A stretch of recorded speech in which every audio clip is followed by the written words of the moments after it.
now, you understand? God's not supposed to be a hack horror writer. Look around when you wake up. Did I ever tell you my favorite color was blue? Anyone knows where they are, there won't be anyone left to know anything anywhere. Somewhere along the line of history, this bloody chain reaction has got to stop. Does man, that marvel of the universe, that glorious paradox who sent me to the stars, still make war against his brother?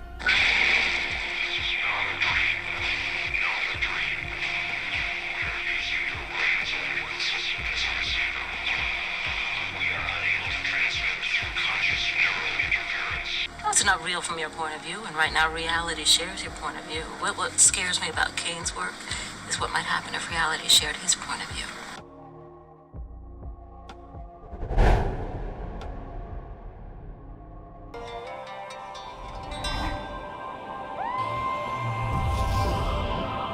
Welcome to the Rest to Orbis channel, and today we're going to be looking at films and old world connections with cycles and resets. We begin by looking at filmmaker John Carpenter.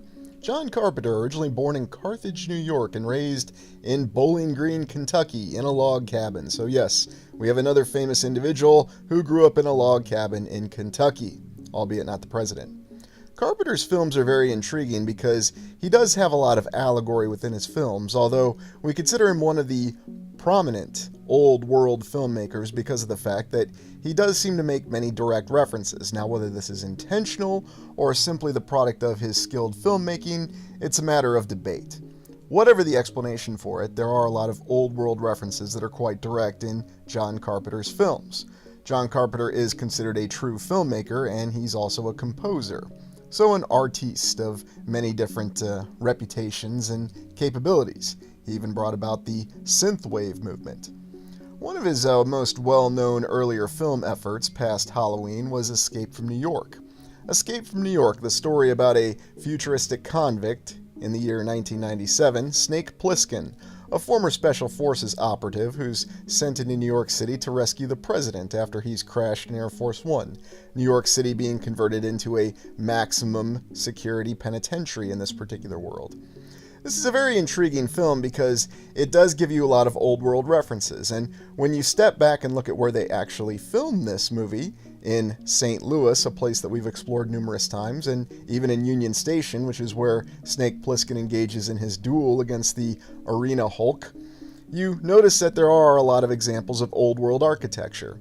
And even though the film is set in New York City, you find that the filming location is quite inspired by John Carpenter, especially given the state of the downtown of St. Louis at the particular time of filming. But there's a lot more past this to be said for the films of John Carpenter. And while Escape from New York may not seem like it's your classic old world reference film, it is actually found in the locations and the set, and then of course the references for authoritarianism and some of the themes within this particular film, namely the fact that people are reduced to a state of barbarism. We go to In the Mouth of Madness, a 1990s film directed by John Carpenter based on Lovecraftian works. A very intriguing film that involves an insurance fraud investigator looking for a lost famous horror author named Sutter Kane. Yes, it's referencing Stephen King. They even mention him in the film to say, forget Stephen King.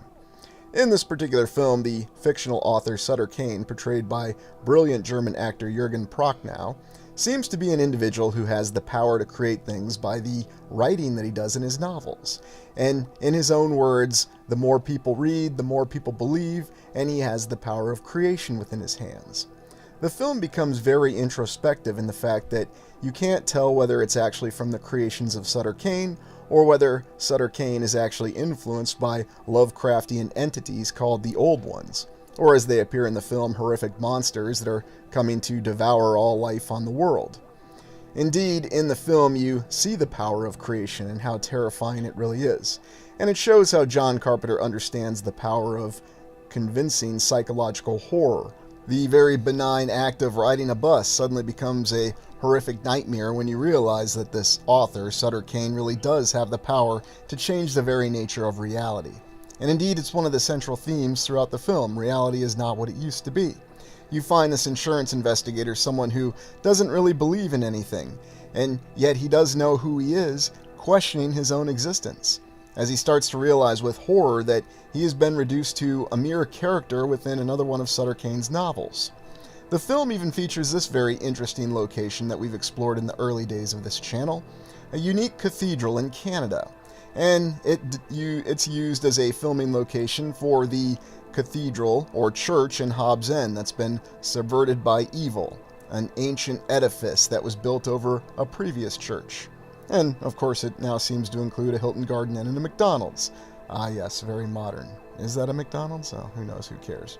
It even features the actor who portrayed Vigo the Carpathian in Ghostbusters 2, who portrays one of the townsfolk in Hobbs End who's trying to save the life of his young boy, and eventually takes his own life as even he is overcome by the horror that he's facing.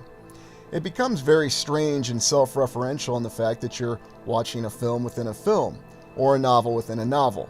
A very terrifying premise where the very nature of humanity is torn asunder. People are reduced to creatures, and slowly they transform into creatures. Or as the story implies, they show the true nature that's always been within many of them. It really becomes difficult to figure out what's actually going on, and perhaps that's the real trick of the film, when we see the fact that author Sutter Kane may in fact be an old one himself.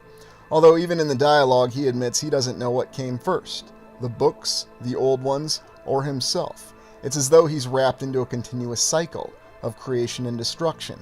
And indeed, this is one of the most prominent references that we have to the old world. The film starts off very casual, in the fact that it seems like just your standard missing person investigation film. A little bit of a mystery, and even features a cameo appearance by Charlton Heston as the publisher behind Sutter Kane's works, although he admits he never reads Kane himself because he doesn't have the stomach for it. As the movie progresses, you get the feeling that these novels do have a lot of power, and indeed there's even allusions and comparisons between religion and the power that Sutter Kane himself possesses. Now, this is really intriguing because of the fact that we understand the difference between the power of fear and the power of creation becoming one and the same. Random scenes that occur, an individual wielding an axe that attacks the main character as he's being briefed on his next potential job for an insurance fraud investigation. Oh look, it's Bernie Casey. In any event, you realize that while the world seems very standard and normal as long as reality agrees with you in this particular film, it seems like there's nothing to fret. But as he conducts his investigation and finds a town that doesn't exist on any map, yes, that's in the film as well, Hobbs End, and realizes that this seems to be some sort of nexus point, a meeting of worlds where portals occur. And in these portals, it seems as though he transitions from one world to the world of Kane, where humans are being deteriorated into horrific creatures, mutating. Even the hotel manager who chops up her husband in the off hours.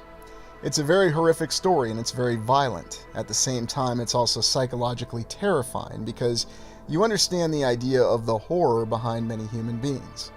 You can't really explain the fact that there is this church that's used to symbolize a nexus point, a meeting of realities. And indeed, when we explored this particular edifice, the actual filming location in Canada in the early days of the channel, we couldn't really determine if it was constructed as an old world structure.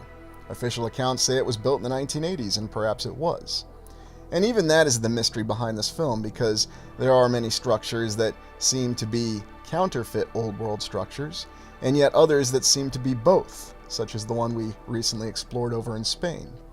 Whatever the answers, though, there are many references within this film behind the concept of resets and cycles, and also the very deterioration, the corruption of human beings that is shown within this film, right down to the details of the eyes. And I have to admit, the little subtle details that John Carpenter manages to get into his films really shows a brilliant filmmaker. We move to another one of his films, Prince of Darkness, also part of his Apocalypse trilogy, along with the very well-known The Thing. In The Prince of Darkness, also, or rather released in the 1980s as opposed to the 1990s, we have the corporeal embodiment of Satan that is found in a church in Los Angeles.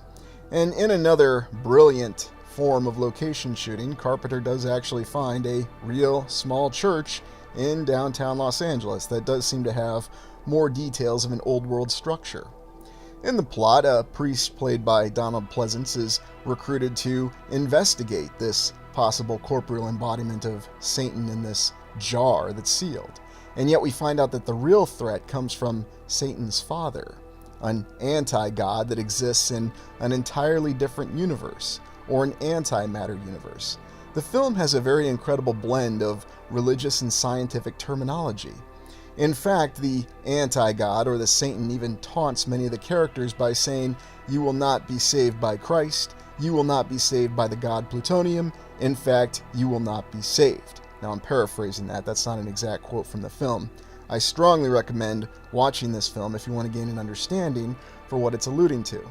And again, we have another concept of a church being utilized potentially as a portal, although the mirrors in this particular film become the actual instrument of the portal. The eponymous Prince of Darkness escapes from his container jar and possesses several individuals. The film ends on a very terrifying note, although they do prevent the destruction of the world at the hands of the anti-god, but I strongly recommend it.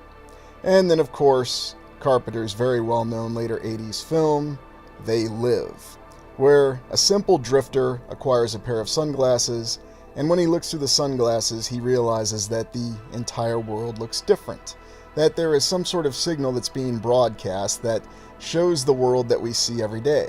But once you put on the sunglasses, it blocks out the signal.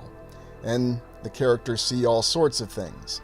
It's as though the entire civilization has been infiltrated by either aliens or demonic entities or some sort of non-human creatures.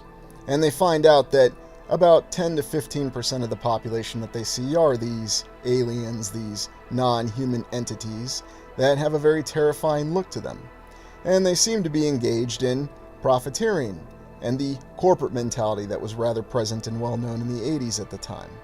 Indeed, we find that many of the characters that are well off financially turn out to be these creatures, or they are humans that have actually sold out, as the film states, to these creatures and their enterprise.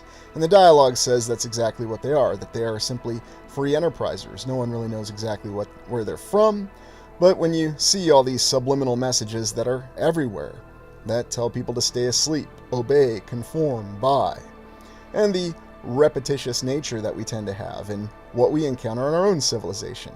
You could even say that the subliminal messaging is a lot more direct these days, but perhaps that's just a perception. This film was released in the late 1980s, and I very distinctly remember the rather bizarre circumstances behind it.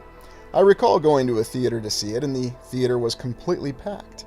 And indeed, all the subsequent showtimes, the theater was packed. The line was actually all the way around the street to see this film. 2 weeks later, inexplicably, the film was no longer available at the theater, because I'd told a couple friends and colleagues about it, and we were all going to go see it the following weekend, and it was no longer available to be seen at the theater. We had to wait until its subsequent release on VHS. So, John Carpenter really seemed to know something. Planet of the Apes, 1968 to 1973, a series of 5 films from the 1960s. The first film starring Charlton Heston as an astronaut who is sent from Earth on a mission to some star system in the Orion Belt. But during his mission, things go awry and he ends up coming back to Earth. It's interesting to note that in the original Planet of the Apes, it begins with a scene of the astronauts in the spaceship with them going into a form of hypersleep. It should also be noted that this was released well before the Alien franchise. I always found it interesting how they depicted space, almost as though they were traveling through some sort of portal. When Charlton Heston arrives on the eponymous Planet of the Apes, and I'm sure you know the spoiler, it's actually Earth, he finds that there's an entire civilization of apes that strangely speak the exact same language that he does. And yet he finds this culture to be something that's upside down, in his words. He finds that even though the apes seem like they might be a improved culture over humanity, they still have the same details with them. They have cultural divisions, different species, and different ways in which they look down upon one another. And the dialogue in the first film even makes it clear that while ape does not kill ape, ape still has a form of superiority over other apes, and that there's even stratification of their society, a difference between orangutans, chimpanzees, and gorillas, and even with traits that are assigned to them. In other words, the apes are following the example that destroyed humanity, the example where they believe that one group is superior to another group. There's a lot of allegory within the film, even though it's very direct allegory. The character of Dr. Zaius embodying this more than any other, being a character who's a figure of authority and yet openly admits that he is supporting a corrupted system, openly admitting that he is subverting knowledge as the chief minister of science and the defender of the faith. Indeed, one of the most powerful scenes, which actually prompted the making of the entire film, is a direct dialogue scene between Colonel Taylor, portrayed by Charlton Heston, and Dr. Zaius. And in this scene, we find out what a hypocrite that Dr. Zaius truly is. He acknowledges the fact that he doesn't think that Taylor is some kind of mutant that was created by the veterinarians, the characters Cornelius and Zira, but he also says that he can't allow it to happen, and that he simply wants Taylor to reveal where the other humans are that can talk, because the humans that are available in this world don't have intellectual capability and do not have the power of speech. Although we don't know if that's true or not, that's what Dr. Zaius believes. And it's hard to know what Dr. Zaius believes because he's a bit of an unreliable character. And yet he's the perfect example of a character who believes and embraces multiple contradictions and has conflicting value systems. Indeed, the terror that faces Colonel Taylor is encountered when he finds out what happens to his other astronauts who survived with him. Astronaut Landon is unfortunately lobotomized by these apes for his ability to talk. And indeed, Taylor is facing the exact same fate himself. He also comes across his other comrade Dodge, who was the biologist, and finds that he's simply been stuffed and mounted in the museum nearby. And so the film doesn't pull any punches. It makes it very clear that there is a terrifying fate that awaits Taylor, that he really has no ability to even survive within this society. He is on the lowest form and the lowest level of the society. There's a lot of interesting dialogue, though, about how the society is considered upside down. And Dr. Zaius, the orangutan that Colonel Taylor talks to, informs him, well, of course, when you're on the lowest rung of society, you're going to naturally think that it's upside down. There's a lot of wonderful allusion, though, to the fact that the ape, Dr. Zaius, knew that Taylor was coming. Because keep in mind that while he was traveling in space and somehow came back to Earth, 2,000 years passed on Earth, while only about 18 months passed for Taylor. So again, we don't exactly know the details behind this, but it should be noted that while Dr. Zaius condemns all humans as evil, violent maniacs, Taylor does have Dr. Zaius at his mercy later in the film, and spares him. He doesn't kill him. He simply facilitates an escape, despite the fact that he's knowing that he's facing a horrifying fate of being lobotomized, castrated, or experimented on, or even stuffed and mounted in the museum. The first film ends with Taylor realizing that he is back on Earth by witnessing the Statue of Liberty. And yet, this is where we see the cycle going on. This film sets up the initial cycle and a lot of the ideology and themes that the other four films follow very well. In the second film, we see the ruins of New York City, and oddly enough, it shows us the image of a melted city. Now, of course, the film tells us that nuclear weapons did this, but it's rather odd because they had plenty of images of what nuclear weapons really did, and it's rather intriguing that so many buildings survived, and so, of course, it makes you wonder. Now, the filmmakers had some very deliberate decisions that they made in the sequel Beneath the Planet of the Apes, although it's also interesting to note that star Charlton Heston did not want to continue making sequels, and came to an agreement that he was only going to be in the film very briefly, and they were going to cast a different lead, namely astronaut Brent, played by James Franciscus, who, with his skipper, follows Taylor's ship's course and ends up coming back to Earth only 2,000 years later as well. Only Brent survives and the rest of his crew is dead, and he tries to locate Taylor, finding out that Taylor seems to have disappeared in what the apes call the Forbidden Zone, this entire area of a desert that is the radiated remains of the human cities, specifically New York. Despite the fact that Beneath the Planet of the Apes, the second film in the series, had a very limited budget, they did an incredible job using matte paintings, sets, to really give you the idea of a civilization that's melted. Even more interestingly is the fact, or perhaps I should say an even more interesting fact, is that the structures that survive are actually old world structures. St. Patrick's Cathedral, the Library of New York, you actually see these structures depicted. Although in the long shot we did see that some newer structures survived, it's very intriguing to try to piece together what happened. the mutant society, or irradiated humans, or mutant humans that live underneath New York City, worship a bomb. It's a very bizarre and disconcerting scene when we see these mutated humans with telekinesis and psionic powers actually praying to this bomb and saying things such as the holy fallout. Again, some incredible and disturbing imagination went into creating this film. A film that's script and plot was actually limited by the fact that Charlton Heston did not want to do any more sequels and wanted to end with this second film. We even see the total hypocrisy of the apes when they act as though they are superior to the humans by not engaging in violence by attacking this mutant civilization. Even Dr. Zaius himself takes gleeful joy in destroying all the signs of this human civilization. It should be noted that these mutants didn't actually attack the apes and were only trying to defend themselves, utilizing harmless illusions. And so we see that the apes have started to really become like the humans in this film series already by the second film, engaging in terrifying acts of violence and a superiority perception, which in their minds justifies the destruction of any other form of life that they deem inferior. The depiction of the mutant civilization is very intriguing and a lot of thought went into it. And when you watch Beneath the Planet of the Apes, pay attention to how they show the melted remnants of New York City. The film ends with Taylor and Brent trying to stop a doomsday bomb that was not exploded from the war from 2,000 years earlier. Taylor is shot in the heart and begs Dr. Zaius to help him because he's simply trying to stop the bomb. But Dr. Zaius, despite being spared by Taylor in the first film, has not changed in any way, shape, or form. In fact, he simply engages in a rhetorical tirade talking about man is evil, while the gorillas are shooting and killing defenseless people all around them. This really breaks the will of Taylor once and for all, and dying, he realizes that there's no hope for humans or apes, and ultimately the entire world.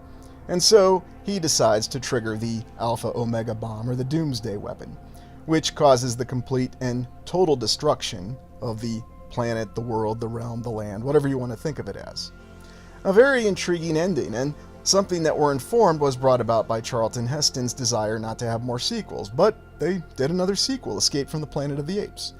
And while it may seem a little contrived that there was actually an ape, it should be noted that the ape civilization was probably on par with the mid-1800s human civilization. Again, the limitation of budget at that time. The original book did have the ape civilization being on par with the humans. And Cornelius and Zira, the two sympathetic chimpanzees, who were not so hateful and not so bent on destruction, self-admitted pacifists, travel back in time, along with another chimpanzee who's tragically killed when they're imprisoned in the zoo. And so they go back in time to the time frame when Taylor left with his original crew in the 1970s. An interesting film because it seems as though we start to realize there is really a cycle going on.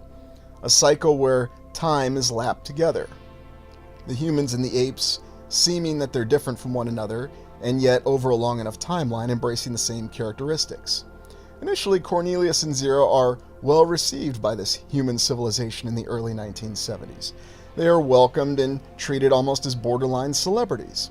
And even though they give some hints because of the fact that they're from the future of humanity, the authorities, the president, and indeed the chief scientist don't really take it seriously until they start to hear some of the testimonies. Dr. Haslin, who you could really say is the human equivalent counterpart to Dr. Zaius, or Dr. Zaius is the counterpart to him, fears what this future could provide, and does not want these apes to continue within their civilization. Indeed, he believes that they need to be castrated, and convinces the president that orders should be given that the apes should be locked up and studied, and prevented from having any offspring in the future. The president, played by William Wyndham, you might remember him as Commodore Decker from Star Trek The Doomsday Machine, gives the orders, and Dr. Haslin himself leads about a very horrific ape hunt for these two apes, Cornelius and Zira. The role is portrayed by actor Eric Braeden. Yes, that Eric Braeden who was in Colossus and for decades has portrayed Victor Newman in Young and the Restless, and really you could thank what soap operas are to his presence. He's a wonderful actor, and in this particular film, I do find his equivalency to Dr. Zaius quite intriguing because of the fact that while he does have the intellect to know better, and he does desire to save the world, so to speak. It's ultimately his efforts that end up locking both humanity and the ape civilizations into the cycle of ultimate destruction. And indeed, only the zookeeper Armando is the one who offers a safe haven to Cornelius and Zira. Their child is adopted by him and mixed into his chimpanzees, while Cornelius and Zira are hunted down by Dr. Haslin. Cornelius does manage to kill Dr. Haslin, and in the end, nothing is accomplished. However, their offspring, who takes the name of Caesar, eventually continues on.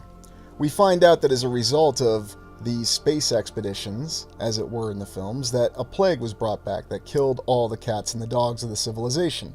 As a result, humans wanted new pets, and they brought in the apes. Yet, again, because of the disease, the apes evolved and grew much faster very quickly and developed intellectual capabilities. But with Caesar, an ape that could talk and think and plan, they had the ability to launch their own revolution.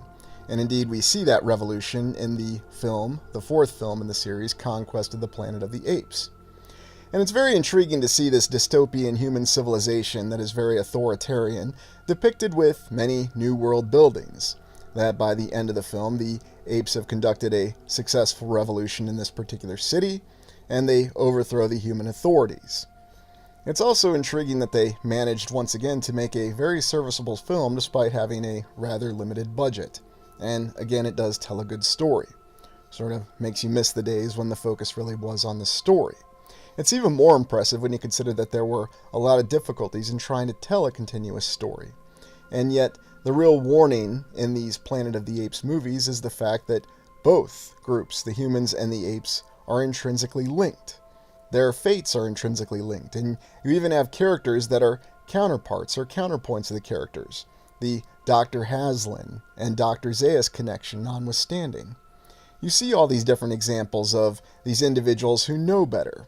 And yet you find out the real theme in this is that both the humans and the apes want to treat groups exactly as the same. They believe that just because someone is a chimpanzee that they have certain traits and there are no unique individuals. Later in the future, the apes believe that all humans are evil and don't want to believe that Colonel Taylor is a different kind of human, an individual who actually questions humanity. And in Conquest of the Planet of the Apes, we see the ruthless human forces, led by Governor Breck, being unable to actually stop the apes. Although it's interesting to note that in the subsequent film, after a nuclear holocaust, the mutant humans are actually better equipped than the security forces that Governor Breck tries to suppress the ape revolution with. Suffice to say, Caesar and his ape revolution succeeds, and in two different cuts of the film, in the original cut, they did murder Governor Breck simply by beating him to death. Although in a recut version, in a newly filmed scene, the apes did decide to show mercy and allow Governor Breck to live, although he appears to have been subsequently killed in the nuclear holocaust.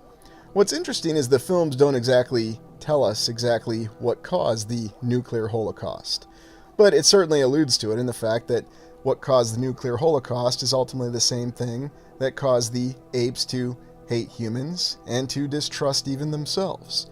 The hatred based on a superiority-inferiority principle. Something that's a theme within these films.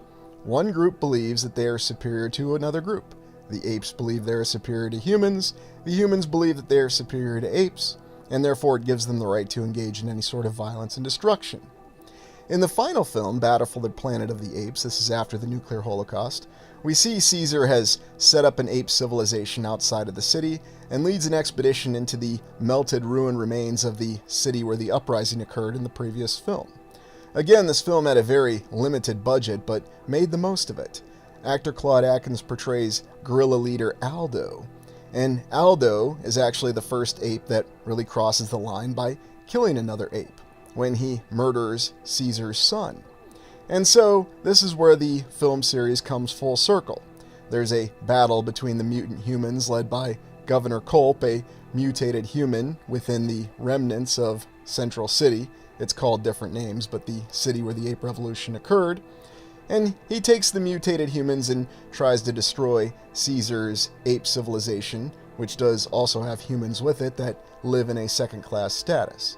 And here's the example where Governor Culp has better a better equipped army than the security forces did before the Holocaust, but I'm sure there was a lot of surplus equipment laying around. What's really intriguing about all this, though, is that we see there's the same type of character that repeats throughout the different movies. Governor Culp and Aldo are again those counterpoint characters, an ape and a human who are very much alike. They have no tolerance for those who disagree with them, and they believe that the only solution to any problem is simple violence. Indeed, Governor Culp says that he's bored of 12 Years of Peace.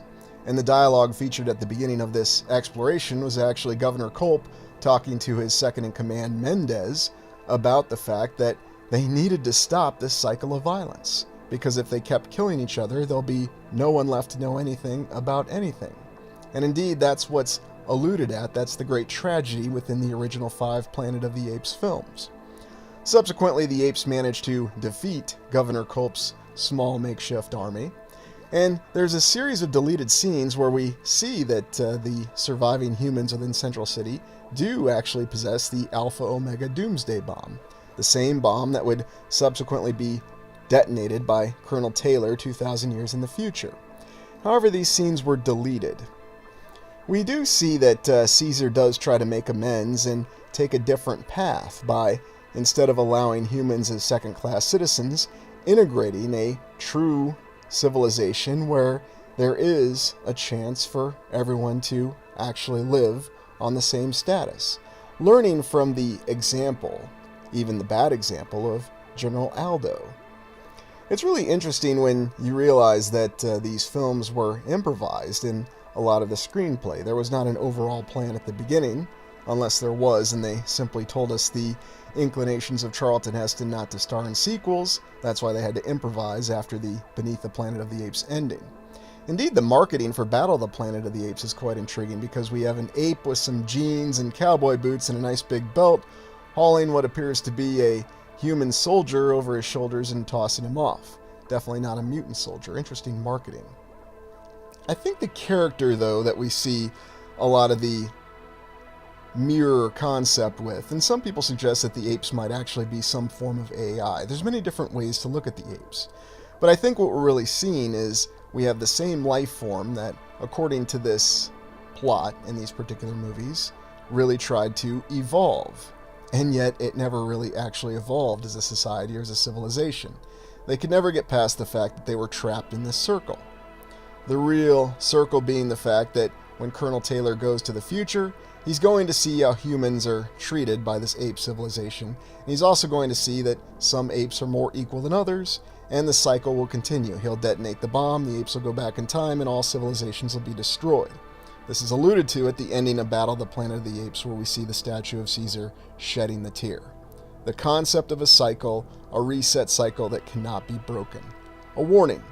Certainly none of these themes are present in the current Planet of the Apes film series. I'm not saying it's a bad film series, merely that it doesn't have these allusions to the concept of a cycle and the denigration of civilization, because of the fact that people give in to their own egos, and they always have this superiority/inferiority perception, and that's what drives the violence, at least according to the themes within this particular film.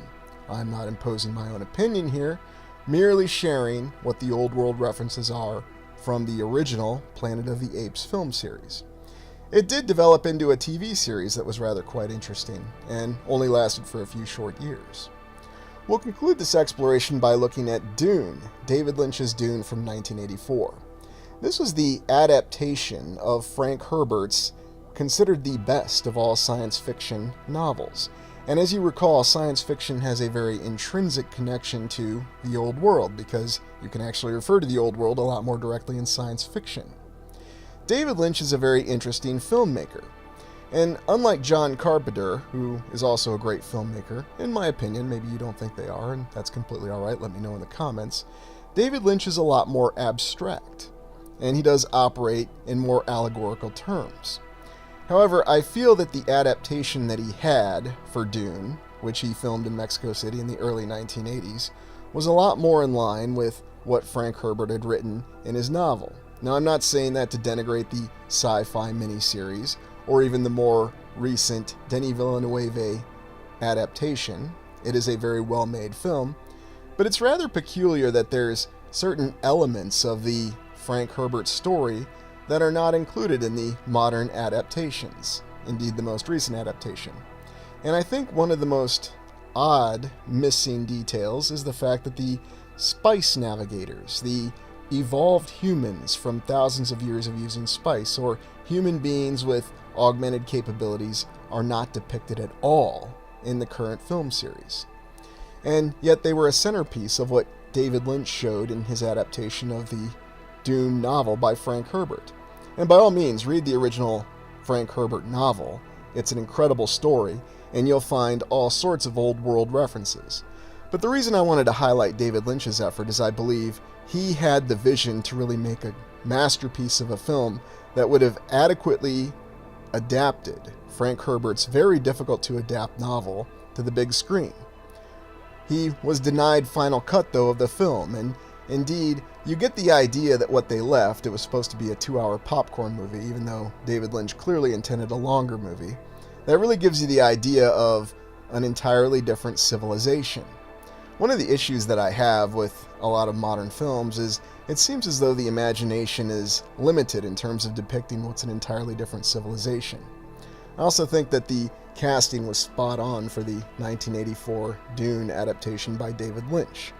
That many of the performers that were cast in the parts that they were in, specifically Francesca Annis, were perfectly cast to really portray these characters and bring them to life. I think that Lady Jessica, and of course Gurney Halleck, and this was back in the day when Patrick Stewart could make anything cool, even holding a pug and going into battle. Yes, there were some odd things in the film, but that's what gave it a little bit of its charm. That was really the detail behind it.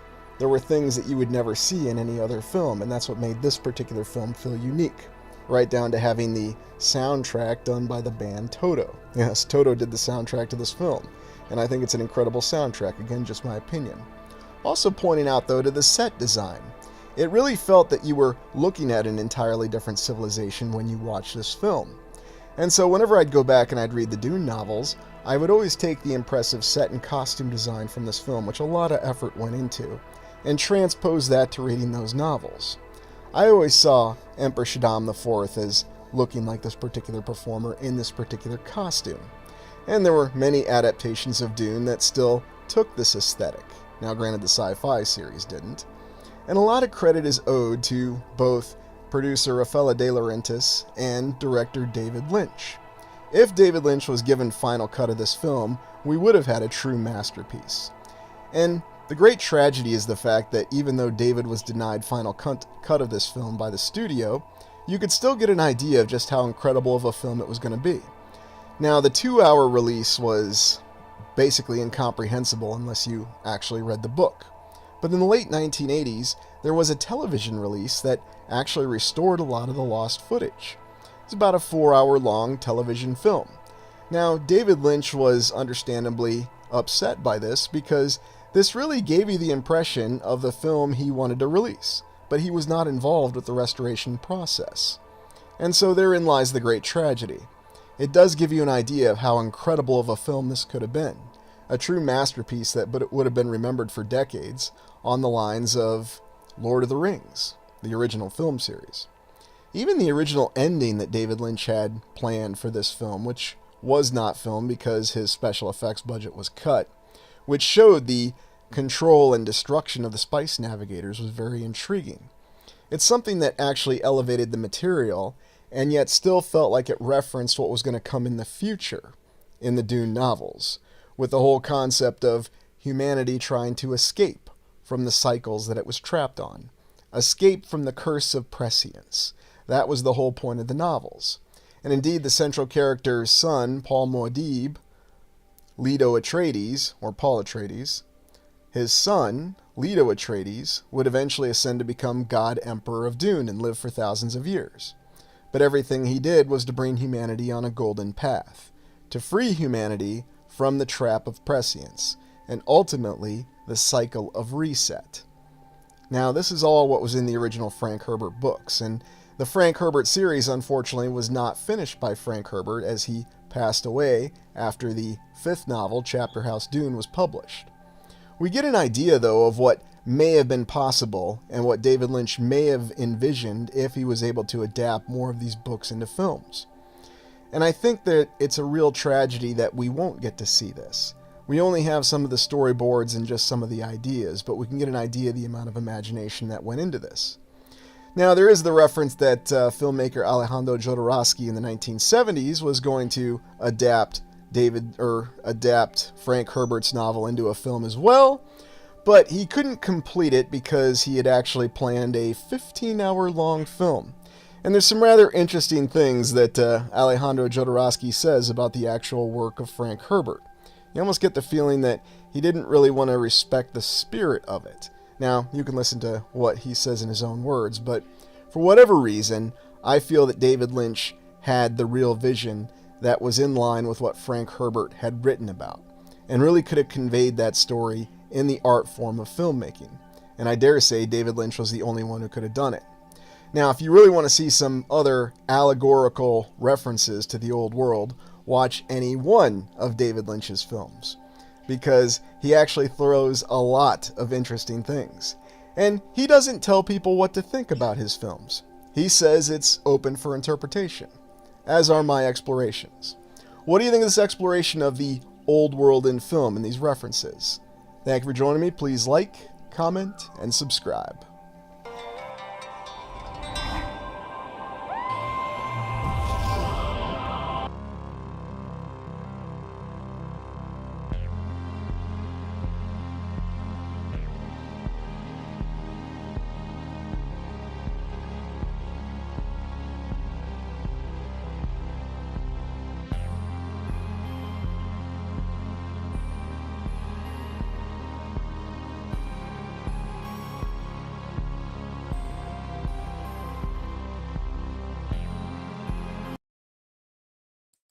Greetings, everyone, and welcome to the weekly live stream for the Rescue Orbis channel. And as always, I'm your host, Lucius Aurelian.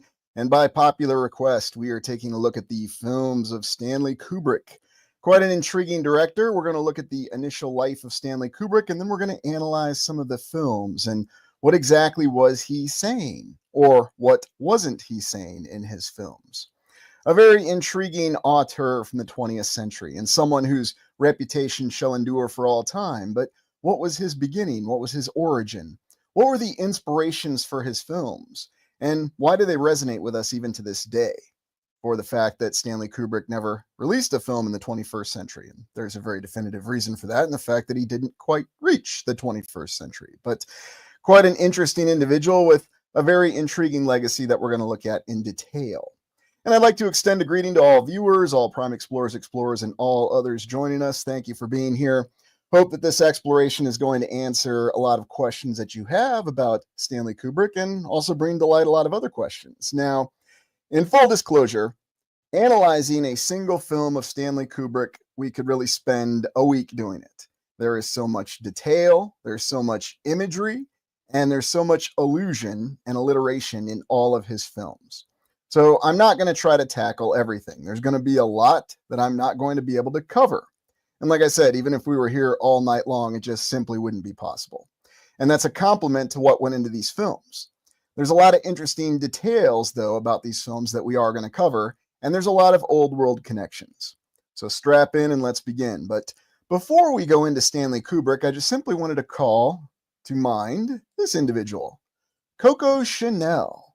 Who the heck is Coco Chanel, and why are you bringing her up on a Stanley Kubrick livestream exploration? Well, Coco Chanel was a French fashion designer and businesswoman, but she came from very humble beginnings. She wasn't from some noble family or from some very well-to-do, wealthy family, and yet somehow from very, very humble beginnings, her mom did laundry, her father was a street vendor going from town to town selling clothes and undergarments. She was rubbing elbows with people like Winston Churchill in no time.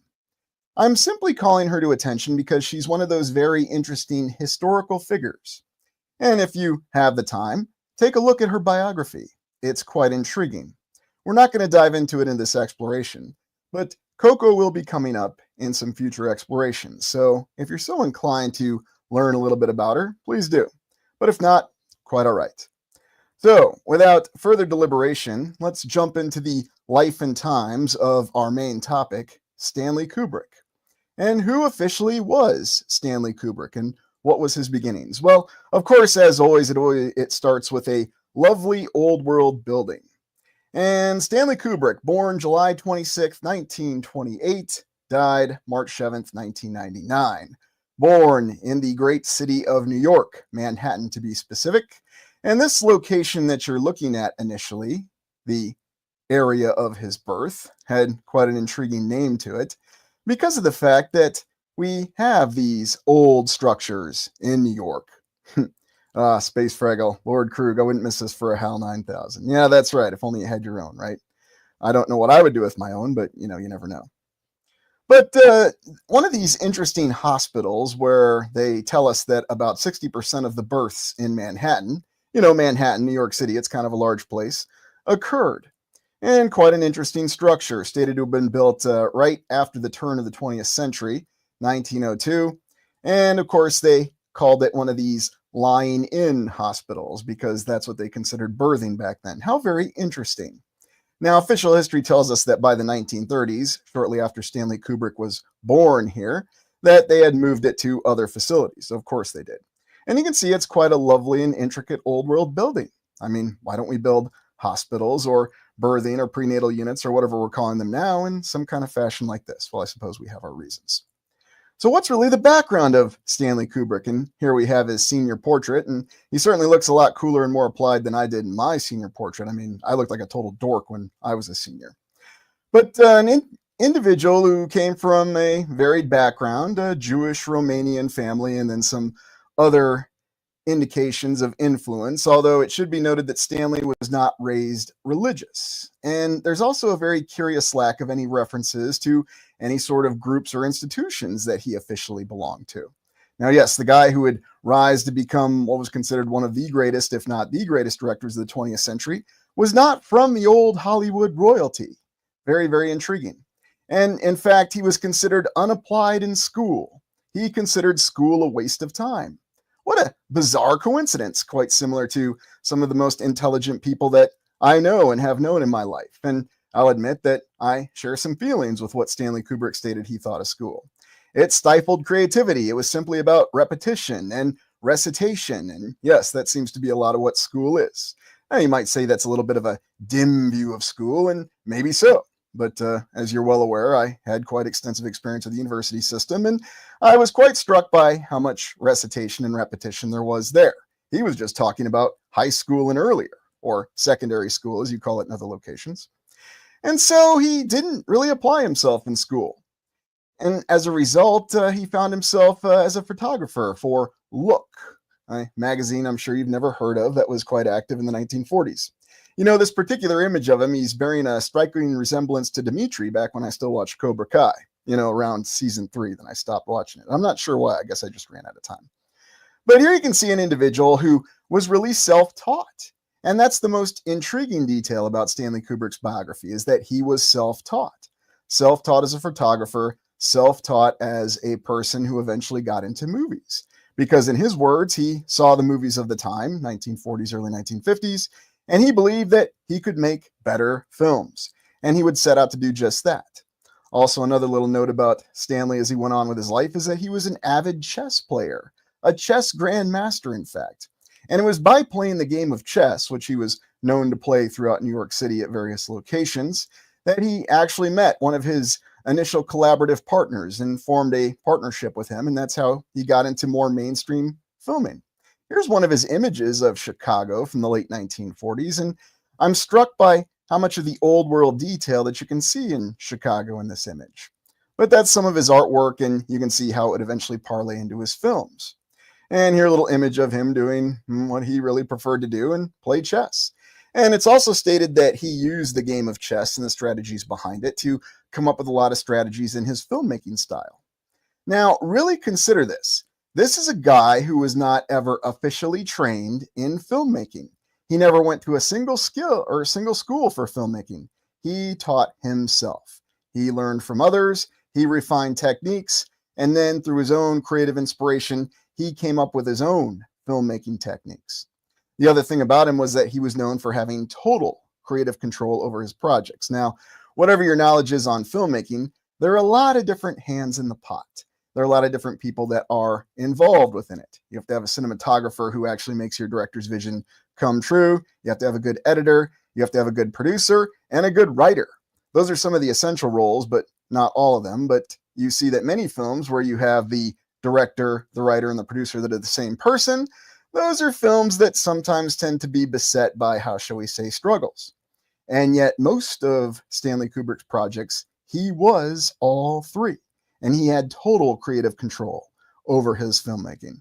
Now, it's also an item of controversy with him because some actors, such as Tom Cruise, when he was filming Eyes Wide Shut, had to do over 90 takes with just him going through a door because Stanley Kubrick was particular in terms of actually getting the real performance. And this guy really paid attention to detail within his films, as we're about to find out. And so because of this and because of his early partnerships, he suddenly became that person who was widely known to make wonderful films. And suddenly some independent films, he was picked to film his first major project that had Hollywood backing, and that was in 1957, the World War I film Paths of Glory. Now, Paths of Glory is based on a 1935 novel by Humphrey Cobb. And let me make sure I get this up here. And what's interesting about this particular period that we're going to be talking about with Stanley Kubrick's initial filmmaking career, I'm not going to cover all his films. I decided just to cover the first part of his filmmaking career. And you're probably going to say, oh, I'm disappointed. Well, why are you doing this? Because like I said, just covering a single film of Stanley Kubrick, there's so much detail and there's so much intricacy in it. I wouldn't be doing it justice if I tried to cover all of his films. So I picked some of the key films that we're really going to focus on. And these are also the films that really plug back into some of the things that he may have been saying about the old world and the connection of the old world. Now, like I said, we don't have any official accounts that state what his quote unquote group affiliations were. And they're probably really not that important. His biography says that he made his own relationships, and he seemed to be someone who would make and break relationships, as we'll find out. Because Paths of Glory, he would forge a working relationship with Kirk Douglas. And oddly enough, if you look at who really produced and provided a lot of the details for Paths of Glory, you'll find that it was considered a Kirk Douglas vehicle, as was a subsequent film that Stanley Kubrick would direct called Spartacus. But what is so interesting about Paths of Glory and when it came out? Well, we have to be aware of the historical context of where we are. By the way, a little note about Stanley Kubrick's father, when you look up what exactly his father did. And it's very interesting because his father was stated to be a homeopathic doctor who graduated from the New York Homeopathic Medical College in 1927. His father of Polish Jewish and Romanian Jewish origin. So Polish, Romanian Jewish. Now, funny thing is, if you look up what a homeopathic doctor is, you'll see that terrifying word, pseudoscience. Yes, homeopathic doctors are labeled as pseudoscience now. So that's a very interesting beginning for him, given who his father was, being a doctor, but a homeopathic doctor. Good luck finding a homeopathic doctor today. You can, but remember, they'll be labeled pseudoscience. And by the way, that brings up our word for the day, pseudo-debunking. Because can anybody who's not an official historian or a scientist actually debunk anything? No, then they are doing pseudo-debunking. Just my little joke for the day. Now, the film period that we're looking at with Stanley Kubrick in these initial films, starting with Paths of Glory in 1957, it's an era of transition, the 1950s to the early 1970s. And we go through that wonderful period of urban renewal, and we also go through Great Society, the post-war period. There was also this little conflict going on called Vietnam, and there were a series of other conflicts going on all over the place. There was the great Sino-Soviet split in the late 1960s that history overlooks. And when we start here in the 1950s, this is when that Soviet juggernaut was really threatening Europe, at least according to mainstream history. So this is the context that we're in. This is where Paths of Glory, a film about World War I released in 1957, would really bring everything into mind. Space Fraggle here, talking about Full Metal Jacket. And you know what's interesting there, Space Fraggle, is that while Stanley Kubrick only did one movie set in space, he did multiple films, starting with Paths of Glory, that were war films. So it seemed he had a lot to say through the whole conflict mentality. And so let us take a look at some of the images from Paths of Glory. Now, I don't know if you've seen Paths of Glory. It is a 1950s film. Uh-oh, having some technical issues. Okay, I think we're working past it there. Stop screen, share screen. Let's make sure this works. And there we go, it's working. And Paths of Glory, 1957, based on an earlier novel. And let me make sure I full screen this. There we go. Based on the earlier novel from 1935, novel of the same name by Humphrey Cobb. Now, interesting thing about Humphrey Cobb, while the novel highlights a real historical event in which 4 French corporals in World War I were killed at a firing squad because they were deemed cowardly, Humphrey Cobb was actually an Italian-born Canadian-American screenwriter and novelist, but he did serve in World War I. So just a couple details to really hammer through about that, because I think that's important as well. Anyway, Paths of Glory. So keep in mind, 1957, and what you'll find, a lot of people, this was their first exposure to Stanley Kubrick, this film. And this was really his first mainstream Hollywood film that he had total creative control over. Quite interesting. A new, young, up-and-coming director who was given total creative control. Stars Kirk Douglas, so it's considered a Kirk Douglas vehicle. And the film begins, here's the old hardcover of the novel by Humphrey Cobb, just for showing it. And what's the real context of the film? The killing fields of World War I, trench warfare, and it's set within the French army. Now, the French army receives a lot of bad press from other Western armies. But during this particular time in the 1950s, you had this concept of the new NATO armies being stood up. And for anyone, a filmmaker or really anybody, to call into question the capability of any of the Western armies or their bravery, it was very controversial. This was a very controversial film because what this film showed was the reality of life in trench warfare. And even more controversially to this day, it shows the reality of the nuances of military leadership, even in the Western armies, the Western armies that are considered the great liberal democracies that brought about victory in both World War I and World War II. So as a result, they didn't actually film Paths of Glory in France.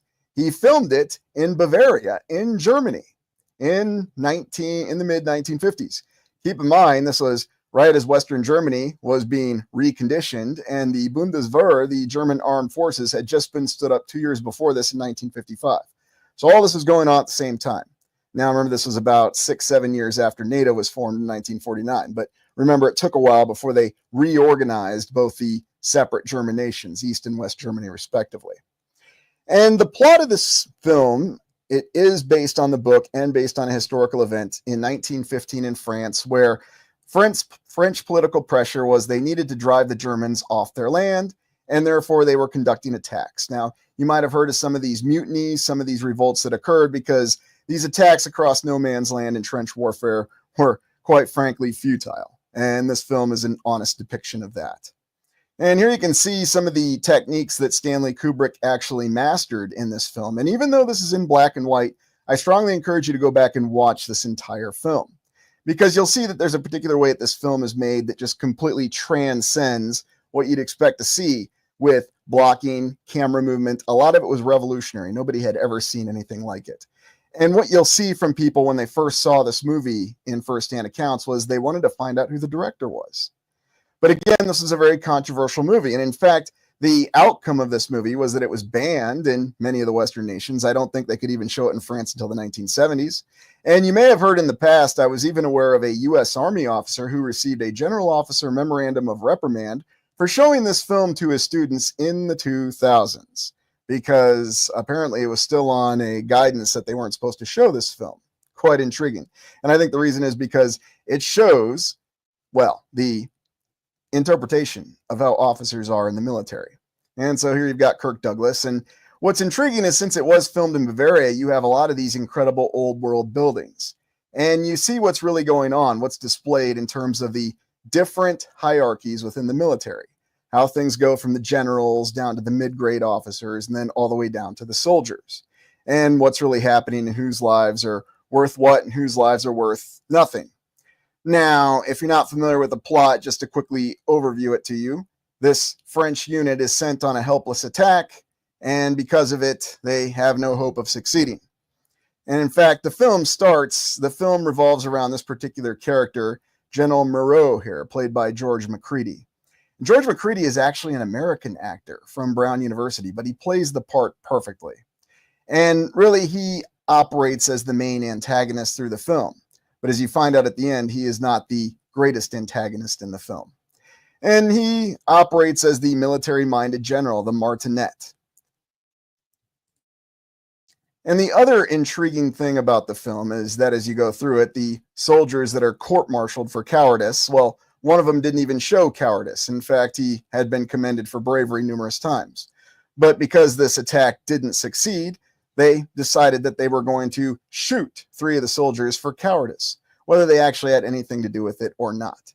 And Kirk Douglas, who's the regimental commander of this unit that is assigned to carry out this hopeless attack, he tries to defend them. But the trial's a farce, and ultimately they're condemned to death, and the film ends with them being executed. No, nobody saves them. This is a very realistic film.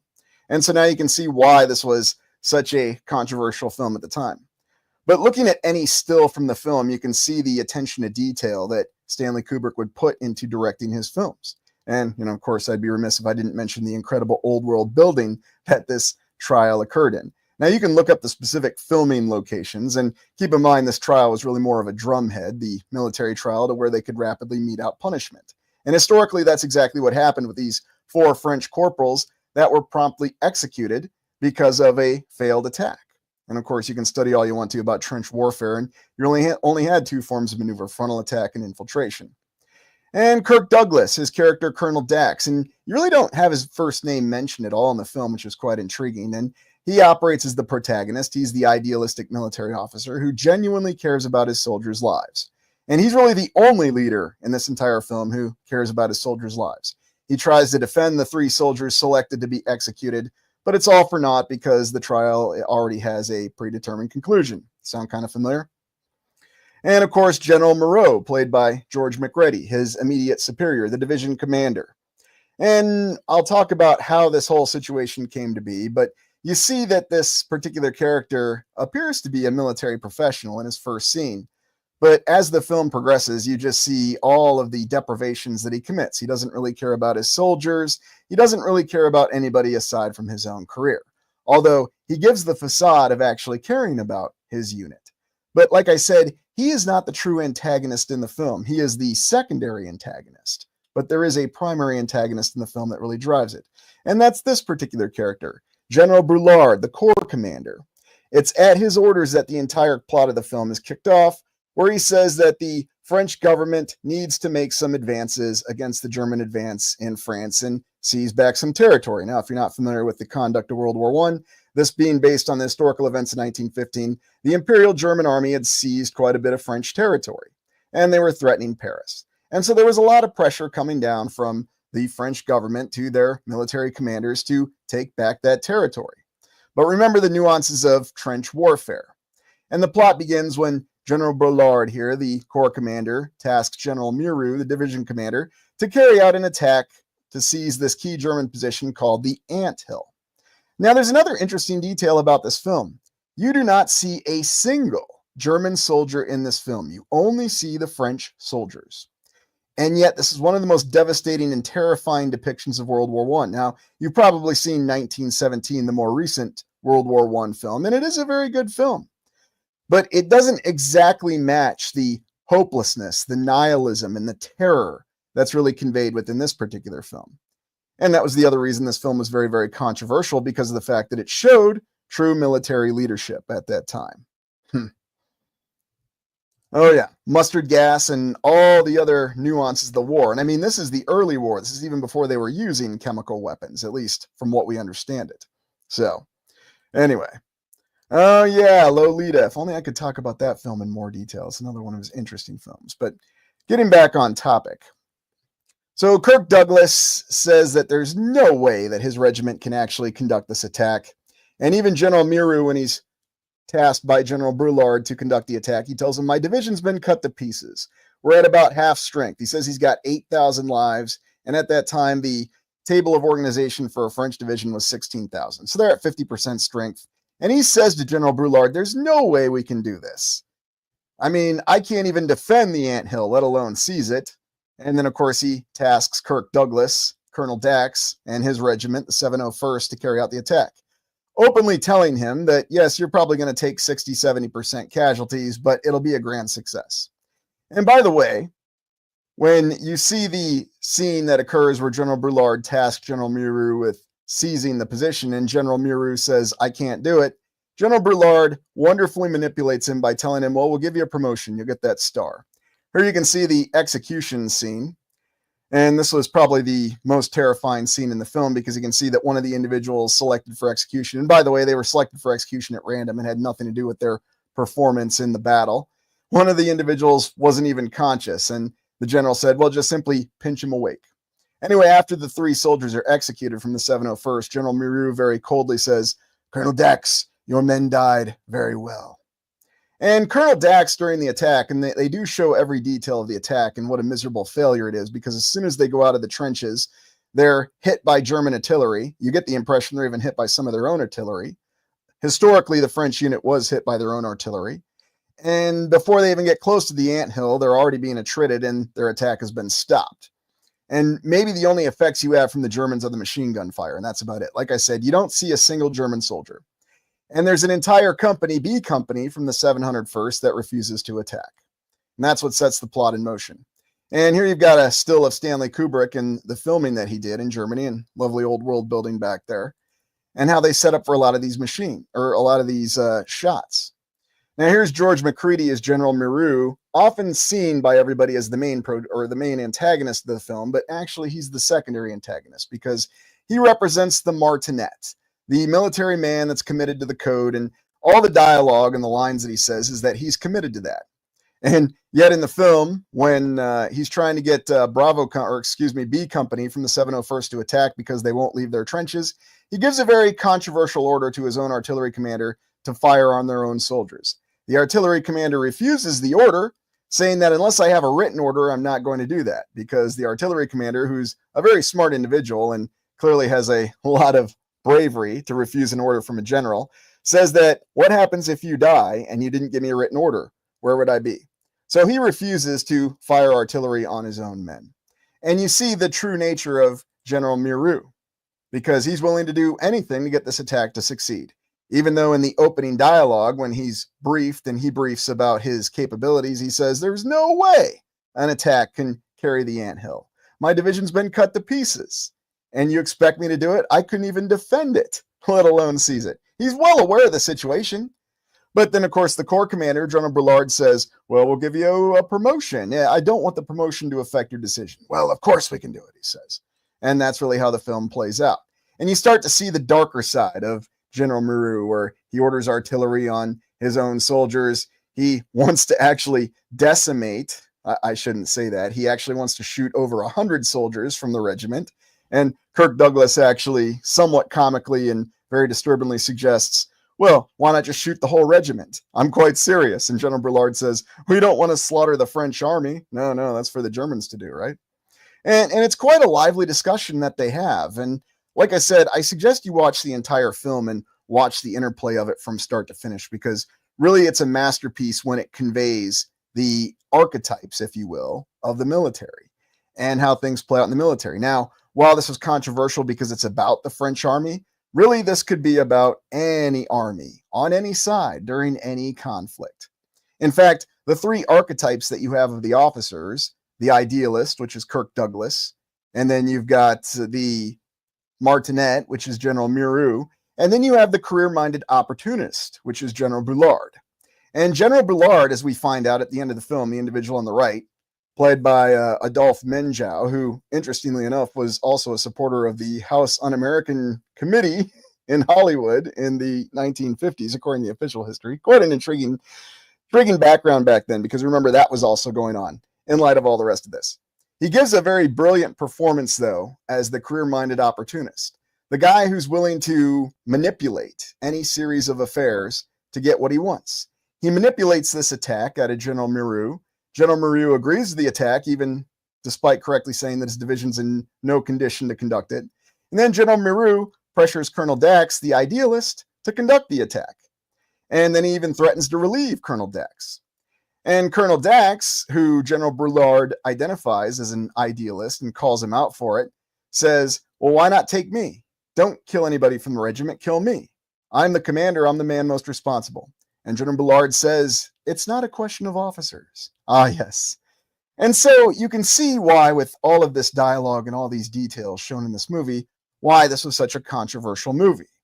Now, in the end, Kirk Douglas's character, Colonel Dax, documents the fact that General Miru ordered artillery on his own positions, and therefore General Bullard says there's going to be an inquiry.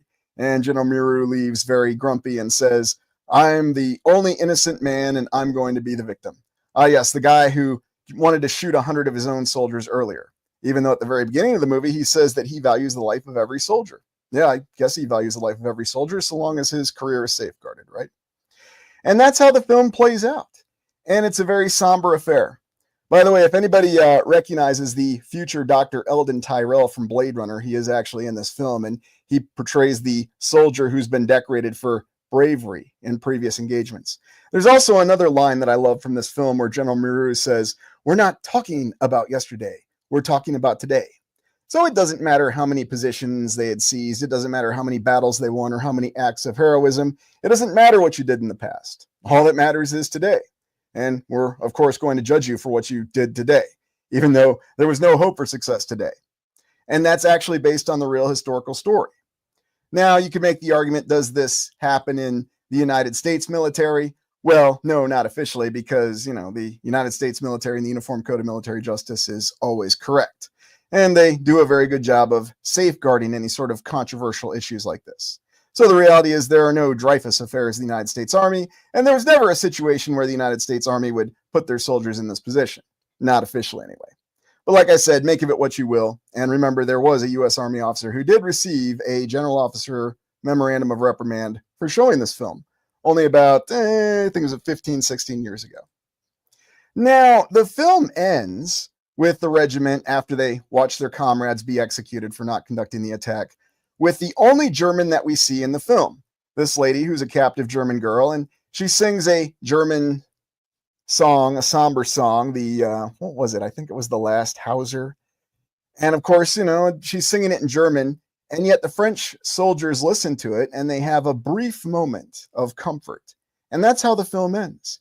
And Colonel Dax, Kirk Douglas, is coming to tell them, okay, well, we're going to go back to the trenches. He actually gives them a minute with her. Interestingly enough, this also would become Stanley Kubrick's third wife and the lady he remained married to until he died. So I guess third time was a charm. But anyway, that's the overall film, Paths of Glory. Yeah, there you go. They always make the German girls sing, don't they? And that's how the film ends. And that's really the power behind it. Yeah, that's it, Michael. That's it, Michael. Yeah, you're right. It was The Faithful Hauser. You're correct. And it's a very beautiful song. And even if you listen to it in German and how it motivates everybody. So anyway, that's the film that everybody saw that got Stanley Kubrick on the map, Paths of Glory. Now, in 1960, there was Spartacus. Now, I'm not going to talk in as much detail about Spartacus. We've talked about it before a few times. But it was a Kirk Douglas project, and the original director wasn't getting the job done. And so Kirk Douglas called Stanley Kubrick. Now, there was a lot of controversy and friction between Kirk Douglas and Stanley Kubrick and Spartacus. Because one thing about Stanley Kubrick, he was big about having total creative control on his films. And Kirk Douglas was very disgruntled about the fact that Stanley Kubrick had actually cut a lot of the characters' dialogue in Spartacus, even though Spartacus is considered one of the most successful and incredible epic movies. And Stanley Kubrick, once again, was the youngest director that pulled it off. But just recall that there was a lot of friction between Kirk Douglas and Stanley Kubrick. In fact, their professional working relationship ended over this film. There's also a lot of subtext within the film about it being an analogy for what was going on with the House Un-American Committee, everything else that had happened in Hollywood in the 1950s. Isn't it kind of funny how Hollywood's like on a giant teeter-totter? You know, one side, they're on one side of the political spectrum one decade, then a couple years later, they're on the completely opposite side of the political spectrum. But I guess you could say that for any major institution. It's just interesting to think that this was the end of Kirk Douglas and Stanley Kubrick's working relationship. And this was a very successful, epic film. And everyone will remember Kirk Douglas's role in this film. Everybody can quote this film. And this film, I would even say it's a far better film. And I know I'm putting my neck on the chopping block here, but in my opinion, it's a better film than the original Gladiator. And I'm a great fan of the original Gladiator. But, you know, just my opinion, make of it what you will. It also features Laurence Olivier. And Laurence Olivier playing Crassus wonderfully. It's a pity we didn't get to see more roles like this from Laurence Olivier. He has a very strong presence. There's also this little location shot that they did. Does anybody know, this is Crassus's villa in the film, where this was shot? Let's see if anybody knows, because we have featured this before. This lovely location. And I'll give you a hint, I did an exploration on it too. Hey, Sooner West, good to see you. Oh, someone's all over it. Jedi Red Eye, yes. Hearst Castle. Tabor, yes. Hearst Castle. That is Neptune Pool. So look, Stanley Kubrick, who had a pilot's license but did not like to fly, would not fly, was wonderful with location scouting. And if you want to show a Roman villa, you don't go to Italy, you go to California off the Pacific Coast Highway, and there you find yourself the Pool of Neptune. And you got yourself the perfect location for Spartacus. I just always found that rather comical. Another one of those little inconsistencies that we have. Or maybe it's a consistency, make of it what you will. So now we start to go to things getting very interesting because Stanley Kubrick is getting a lot of momentum here. He's had Spartacus under his belt. He had Paths of Glory. And now we get Dr. Strangelove. And Dr. Strangelove, one of those films that just resonates through time.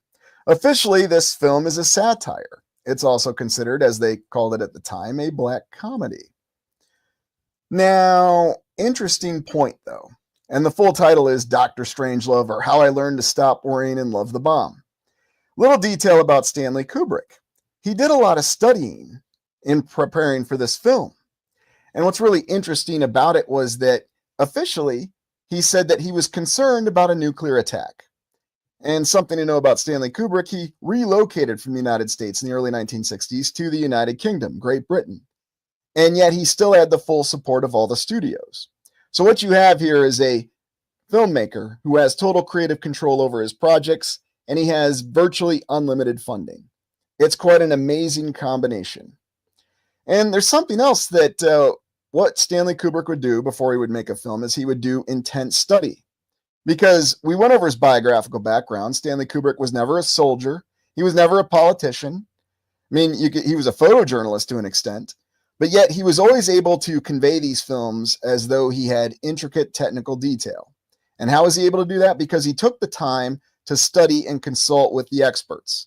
Now you can find a later example of this when he made Full Metal Jacket, bringing in R. Lee Ermey, the drill sergeant, or Gunnery Sergeant Hartman, as he's more popularly or commonly known as. And here's the thing. R. Lee Ermey was just supposed to be a technical advisor in the film, but he decided to actually give him the role of the drill sergeant, Gunnery Sergeant Hartman, in the film. Now, yes, that was unfortunate for the actor Tim Colsuri, trying to remember how you pronounce his name, but he was given the role of the door gunner. Anyway, back to Dr. Strangelove. So after doing all this technical study, here's the war room. What a set. I mean, can you imagine seeing a set like this in film? And remember, there was no computer-generated effects at this time. Everything was done practically. The incredible war room. But remember, this film was a satire. Now, why was it a satire? You might have heard of the earlier film, Failsafe, which conveyed the terror and the threat of nuclear war. And as everybody understood it in the 1960s, this was the great threat facing everyone. Nuclear annihilation. But here was the result of Stanley Kubrick's studies on nuclear annihilation. It was all absurd. That's what he said. The whole concept of nuclear annihilation is absurd. Yes. Colonel Guamo, the airborne commander who comes in and seizes the airbase at the end of the film. And that's really what this film really is. It's absurdity. in nuclear war. Mutually assured destruction. The whole thing is absurd. And so he makes it into a comedy film. And here's Stanley Kubrick playing chess with George C. Scott. And you might recall George C. Scott is very famous for portraying General George S. Patton. In fact, you could say in a way that George C. Scott became General Patton. Or maybe you could say that General Patton is remembered as George C. Scott. And if you want to trick your mind out, here's something to do. Listen to the speech that George C. Scott gives as General Patton in the film Patton, and then actually listen to Patton's real speech that's given by Patton. Compare and contrast the voices and mannerisms, and just tell me what you think. It's quite intriguing.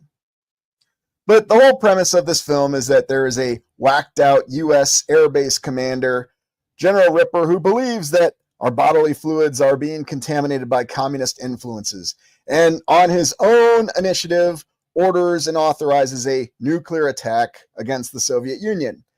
And because of the fact that the pilots just simply follow their orders and follow procedures, there is no way to recall this attack. So it's kind of similar in a way to the plot of Failsafe, but it's played for laughs. There's a lot of comedy in it. And great actor Peter Sellers actually plays 3 roles in the film: a Royal Air Force officer, the U.S. president, and of course the eponymous Dr. Strangelove, the German scientist no doubt brought about with Operation Paperclip, who gives the U.S. administration all of his great technological advisory details on how they're going to survive a nuclear war and how they need to have the best mine shafts. And as General Turgidson, George C. Scott's character, says, we cannot afford to have a mine shaft gap. And this movie has been quoted and lampooned in many times. What's really intriguing, though, about Peter Sellers' performance is he manages to convincingly play a guy who's a Midwestern U.S. president, a Royal Air Force officer, and then, of course, a completely whacked out German scientist who has alien hand syndrome, as they called it. There's other names for it, but yeah, that's how the film comes across. And there's another little fun note about this. The B-52 Stratofortress, the United States intercontinental bomber, or at least I should say the long-range heavy bomber available at the time, that is still in service to this day. Its first flight was in 1952. So yeah, do the math on that. That's some serious equipment longevity there. The nation that spends the most money on its military, although people would argue the Soviet Union spent more money during the Cold War, but no one's going to argue that the United States spend the most money on its military equipment to this day. And then, of course, let's not forget Slim Pickens as the commander of the ill-fated B-52 who decides to ride the nuclear warhead down to its target. And, of course, he can only follow his orders. He can't question anything. Although what's interesting is if you look at some of the subsequent nuclear films, nuclear destruction films that were made, let's take two from the 1990s.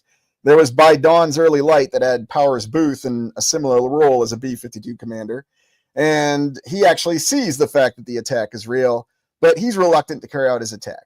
Major Kong here is definitely not reluctant to carry out his attack. Come hell or high water, that bomb is dropping, and he even rides it down himself to make sure it drops. Now, of course, you can also look at Crimson Tide, the submarine movie from the mid-1990s with Denzel Washington's character, Commander Hunter, at odds with Gene Hackman's character, and how he does not want to launch the nuclear arsenal no matter what, even with orders. He's reluctant to do so. And this film is very entertaining for the performance from George C. Scott because Stanley Kubrick was actually able to get George C. Scott to essentially be a comedian and really play the role of General Turgidson with a parody, which George C. Scott was not about doing. Now, I don't know if you're familiar with George C. Scott. He was from Missouri, educated at the University of Missouri, and will always be famous for Patton, reprised the role in the mid-1980s. But the performance he got out of him was because he was able to play him in chess. And that's why I showed the images of him playing George C. Scott in chess. Oh, there's also an early appearance by James Earl Jones, long before he portrayed the voice of Darth Vader and all the other great roles that he had. Sad that he passed away recently. And of course, my favorite role for him was when he played Thulsa Doom in the original Conan the Barbarian. He's part of the B-52 crew. And so it's really intriguing because you see this complex interweaving of professionalism from characters such as James Earl Jones with his complete insanity from characters like General Turgidson. And yet there's something that almost feels strangely real about it. Now, what was Stanley Kubrick really saying? Was he saying that nuclear war, the concept, was absurd? Or was he saying that it was all just a big laugh because it wasn't even possible in some way, shape, or form? you have to decide what to really make of this film. But if you go back and you watch it and you look at the way that it's staged, the blocking, in other words, the position of the camera, the actors, the way that this conversation between the US president and the Soviet premier plays out. I mean, at one point it seems like it's deadly serious, and then a second later it is high comedy. It's really incredible how this film works in so many different ways. It really shouldn't. It should be a total farce. But the way it's filmed and the way that in certain places it's played serious, and it's something you're never going to see in films again, I promise you. I mean, now it's just, everything is not to be taken seriously. We've got the way that our films are made with computer-generated images. You can't do practical effects so much anymore, and you won't get performances like this. Because it's not just the way that they do the voices with the characters, it's also the facial expressions. I mean, notice that facial acting seems to have, let's just say it's neglected a little bit. Again, that's my opinion. Maybe you think it's wonderful, and, people beyond Anna Taylor-Joy can do it very well. I don't know. That's just my opinion. Still interesting to me that the B-52 is still in service all these years later. And the performance by George C. Scott, a lot of people say it landed him the role of Patton, which is what he's most remembered for. And then, of course, who can forget the hilarious final scene where Dr. Strangelove is briefing the entire war room. There's no fighting in here. This is the war room, about his crazed plans for how they're going to survive a nuclear catastrophe. It's not to be taken seriously. It is a big laugh. Now, one final detail that I'll leave you with is the fact that in this film, it was supposed to end with a gigantic pie fight. We understand that the film ends with the end of the world, but what's Stanley Kubrick really saying? Is he saying that nuclear war is inevitable, or is he saying that it's one big joke? Now, oddly enough, Kubrick said he was going to move away from the United States because he was concerned about nuclear attack, so he moves to the United Kingdom, an area that's stated to be even more vulnerable to nuclear attack because you don't have as much terrain there. All the targets are a lot closer together. The cities are a lot closer together, and it's covered with NATO air bases. So it'd be a very high payoff target. And so that's the interesting thing. So obviously in his actions, Kubrick was not really concerned about a nuclear exchange, but he had given statements that he was. So as I'm famous for saying, make of it what you will. But there's what the guy said and there's what he did, as there is for all of this, myself included. So let's go to the Piece o' Resistance, 2001, A Space Odyssey. Yeah, I'm having a little bit of fun with this one. And here's the really interesting thing about 2001. A lot of people aren't aware that even though this film was released in 1968, before I get the images up, I'll ask you a question. When was this film actually filmed? When did they put this incredible film together? And why is it remembered as an incredible film? Why is it so influential? And how did Stanley Kubrick actually get the inspiration for this film, or really all his films? Because if you haven't noticed, he has a propensity for adapting novels. So no, he didn't remake films that were already made. He found novels and translated them into films. Not exactly an easy thing to do. 1967, not bad guesses, not bad guesses. Yeah. Would you be surprised to know it was actually earlier? He started planning the film in 65 and filmed most of the scenes in space with Keir Dullea and Gary Lockwood on the Discovery in 1966. And then spent a lot of time in post-production and editing. Yeah, there you go. The monolith is the phone. That's a good one, Squiggles. I hadn't really thought of that before. So, anyway, pictured here is Arthur C. Clarke, the science fiction author extraordinaire and space travel enthusiast. Although, to my knowledge, Arthur C. Clarke never actually went to space. But, he's one of those great visionaries. And it was actually a short story, The Sentinel, and that all that story was just the discovery of the monolith on the moon. And that short story alone inspired this incredible collaboration between Stanley Kubrick and Arthur C. Clarke to write the plot for 2001: A Space Odyssey. Although it gets even more interesting because you can read 2001: A Space Odyssey by Arthur C. Clarke and then watch the film by Stanley Kubrick, and there are a lot of significant differences. And so that's just very, very intriguing. One of the big differences that a lot of people realize is that in Arthur C. Clarke's novel, the big monolith, TMA2 as they call it, the 2-kilometer long one or whatever it was, is located at Saturn. And in Stanley Kubrick's film, 2001, it's by Jupiter. And the whole reason for that was because the special effects limitations, they could only show Jupiter. Now, let's go through this film and unpack it in a little bit of detail. It begins with the dawn of man, as they say. But the most interesting detail about 2001 is that it is a very open film. There is no dialogue in the entire opening scene, and there is no dialogue in the closing scene. Well, of course, there's no dialogue in the opening scene. They're apes, right? Now, originally, they intended these to be Neanderthals, but they went to apes for, the censor reasons and, not trying to kick up any more controversy, apparently.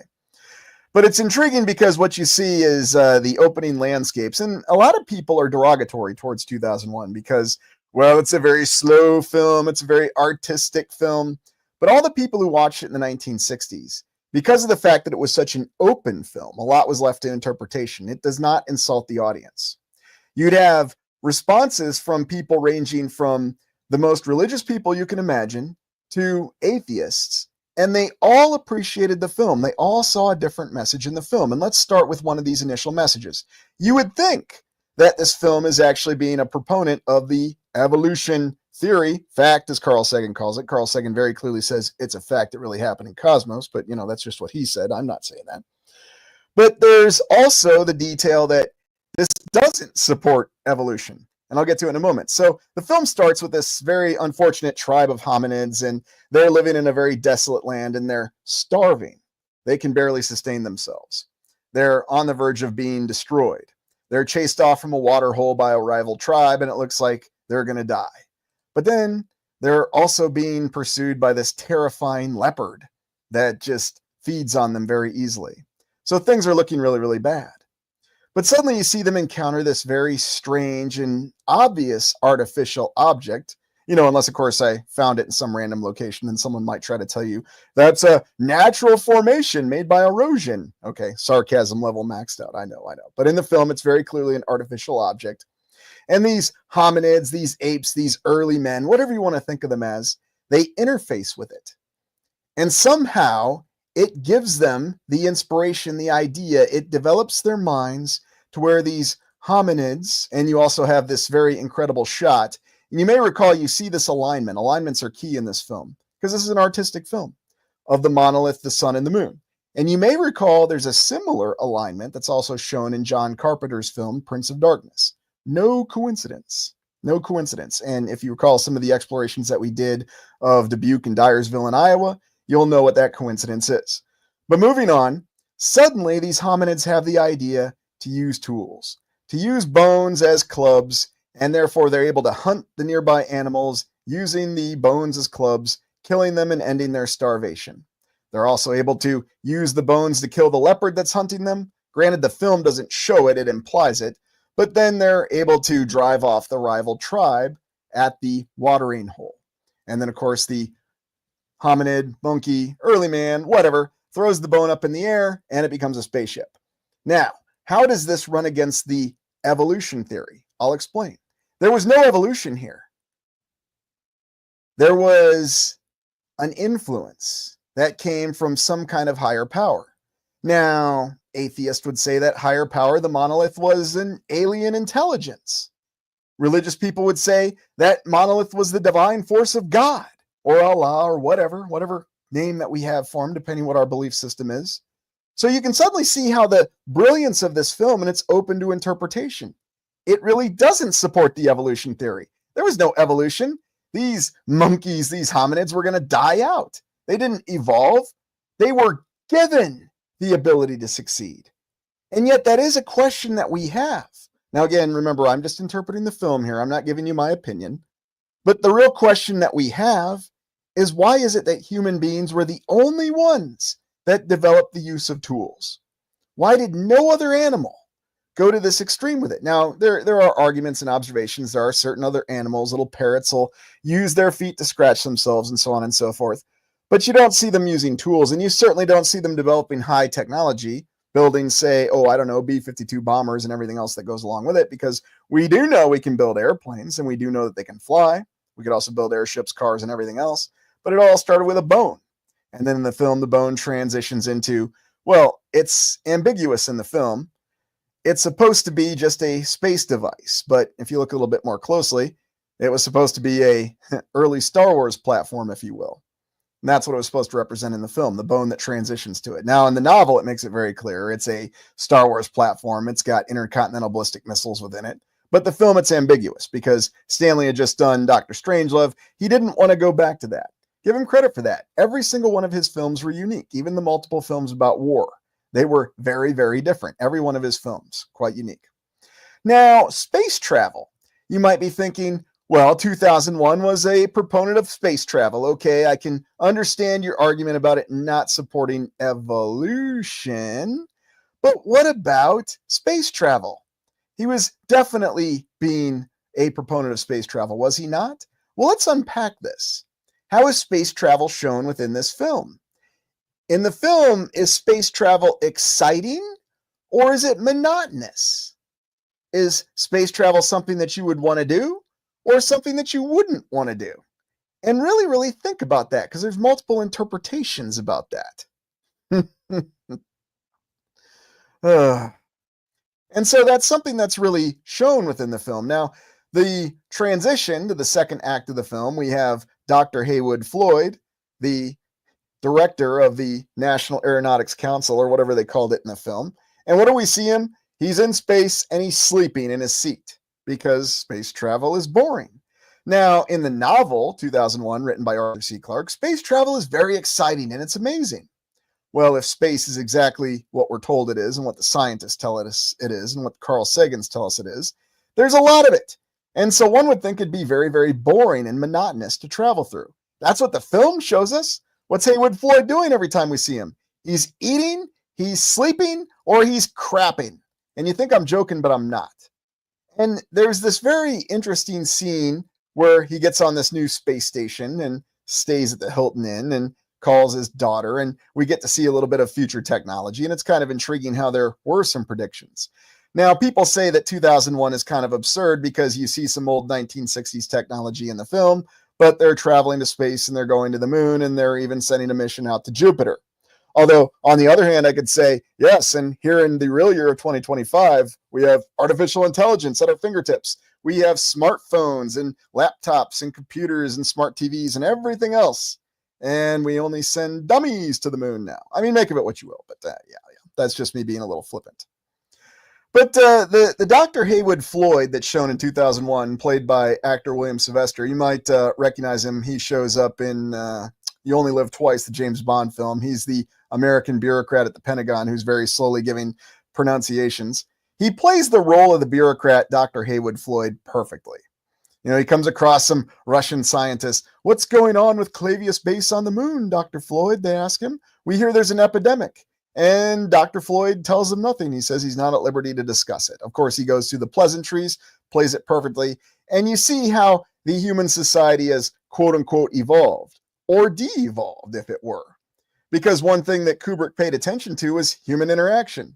Remember in Paths of Glory, we have how the generals manipulate the other generals to do what they want them to do. Well, here you've got Haywood Floyd.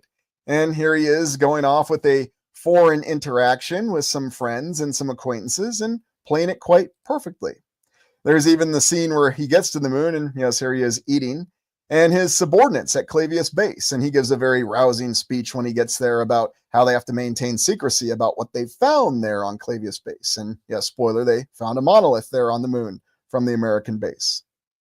And of course, they also show some of the other details of space travel, such as the grip shoes that they had because there's no gravity unless you induce the gravity by doing rotation, such as in the space station and the centrifuge that we'll see in the USS Discovery. Anyway, a little detail I want to highlight about what's shown here in 2001 is the dialogue, because what dialogue there is in the film, it makes it very clear that they, of course, call Dr. Haywood Floyd and say, thank you for the speech. It's really going to beef up morale. And then Dr. Floyd says, you guys have done a wonderful job handling things, keeping it secret. And then, of course, they tell him, well, yes, we're going to do things your way. You're the boss. They don't quite say those exact words, but that's exactly what they say. And oddly enough, you have another understanding of the hierarchical relationships. And of course, Dr. Floyd is briefed on this monolith, or the Tycho-magnetic anomaly, TMA1 as they call it, that they found on the moon. They haven't located the one that existed on Earth.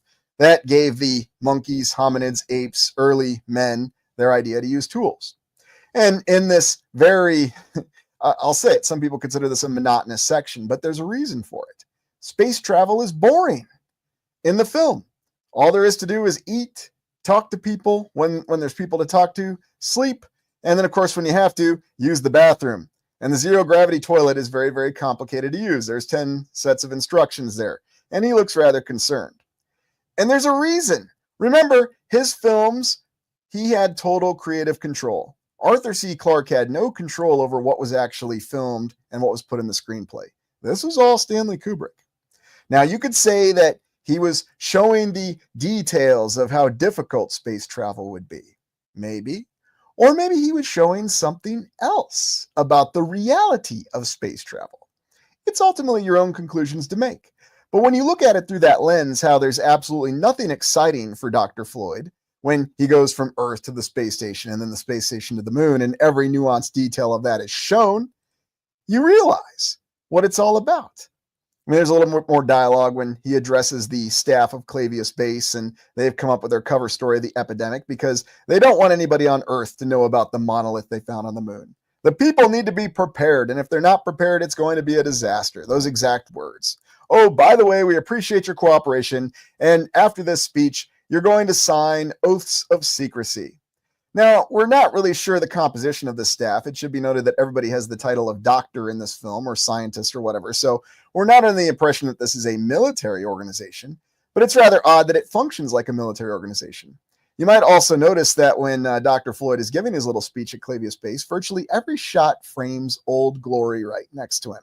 Again, no coincidence. And then, of course, he goes out on the moon and they look at the monolith, the Tycho Magnetic Anomaly 1 that they found. And while they're posing for pictures and having a grand old time with it after talking about how awesome they all are, then they hear this high-pitching sound and a signal's being sent out from it. And then 18 months later, we have the Discovery mission. Now, I show this image of Roy Schreider because he played Haywood Floyd in 2010. And his portrayal of Haywood Floyd is completely different. He's a gregarious character. He seems to be much more of an interactive human being. Very, very different on the scale. Now, you could account for that by the fact that 2010, one, it's a different movie, a different director. It's still a very good movie, don't take me wrong. Unfortunately, it will always be compared to 2001, and it's very, very hard to compare any film with 2001. And don't even get me started on Interstellar. And by the way, I am a big Christopher Nolan fan. I loved his Dark Knight trilogy. But there is no comparing Interstellar to 2010, let alone 2001. Just my opinion. Maybe you think it's a great film. I always like this little shot here of Stanley Kubrick directing William Sylvester here, and you can see how they would frame a lot of these shots. Because remember, they had to do all of this practically. Now, 18 months later, the USS Discovery, interestingly enough, a more practical spaceship design than what we'd have with the subsequent space shuttle. And what are you talking about, Aurelian? Well, the crew compartment is located very far away from the engines. You know, instead of putting the crew compartment on top of the engines or right next to them like they did with the space shuttle. One of those interesting design flaws. Now, what's the practicality of all space designs? Don't ask me, but that's something that the official individuals would point out. Of course, the official explanation is NASA needed to reduce funds because people weren't interested in space travel once the United States reached the moon. By the way, 2001 was released in spring of 1968. The United States Apollo 11 mission didn't get to the moon until July of 1969. Just keep that in mind, a little detail there. And we see life on the USS Discovery. Now, there's only 2 astronauts that are awake. The other 3 are asleep. They've been trained separately. And what we learn is that the 2 astronauts who are commanding the Discovery, in conjunction with the artificial intelligence HAL 9000, only HAL knows about the existence of the monolith. The 2 astronauts, who are Frank Poole and David Bowman, David Bowman's the commander, they don't know anything about the monolith. Their mission is they think they're going to explore Jupiter and document the moons. And so they're kept in the dark. And David Bowman's portrayed by Keir Dalia, and Frank Poole is portrayed by Gary Lockwood. You might recognize Gary Lockwood there. He also played Gary Mitchell, Lieutenant Commander Gary Mitchell. I think I might have erroneously said that he was the original first officer of the Enterprise. That was incorrect. He was Kirk's choice to be first officer, but Spock became first officer. And I guess there's some beta level information about that. But One really impressive thing, the centrifuge, the rotating section of the USS Discovery that simulates gravity, they built that entire set to make it look real. Again, no special effects. None whatsoever. Yeah, there you go. Kept in the dark. Big surprise. And actually, that's what prompts the entire plot of the whole film. But what's interesting is to think about this concept of a centrifuge, a rotating section of the ship that simulates gravity. Well, it doesn't simulate gravity, it creates gravity, if you will.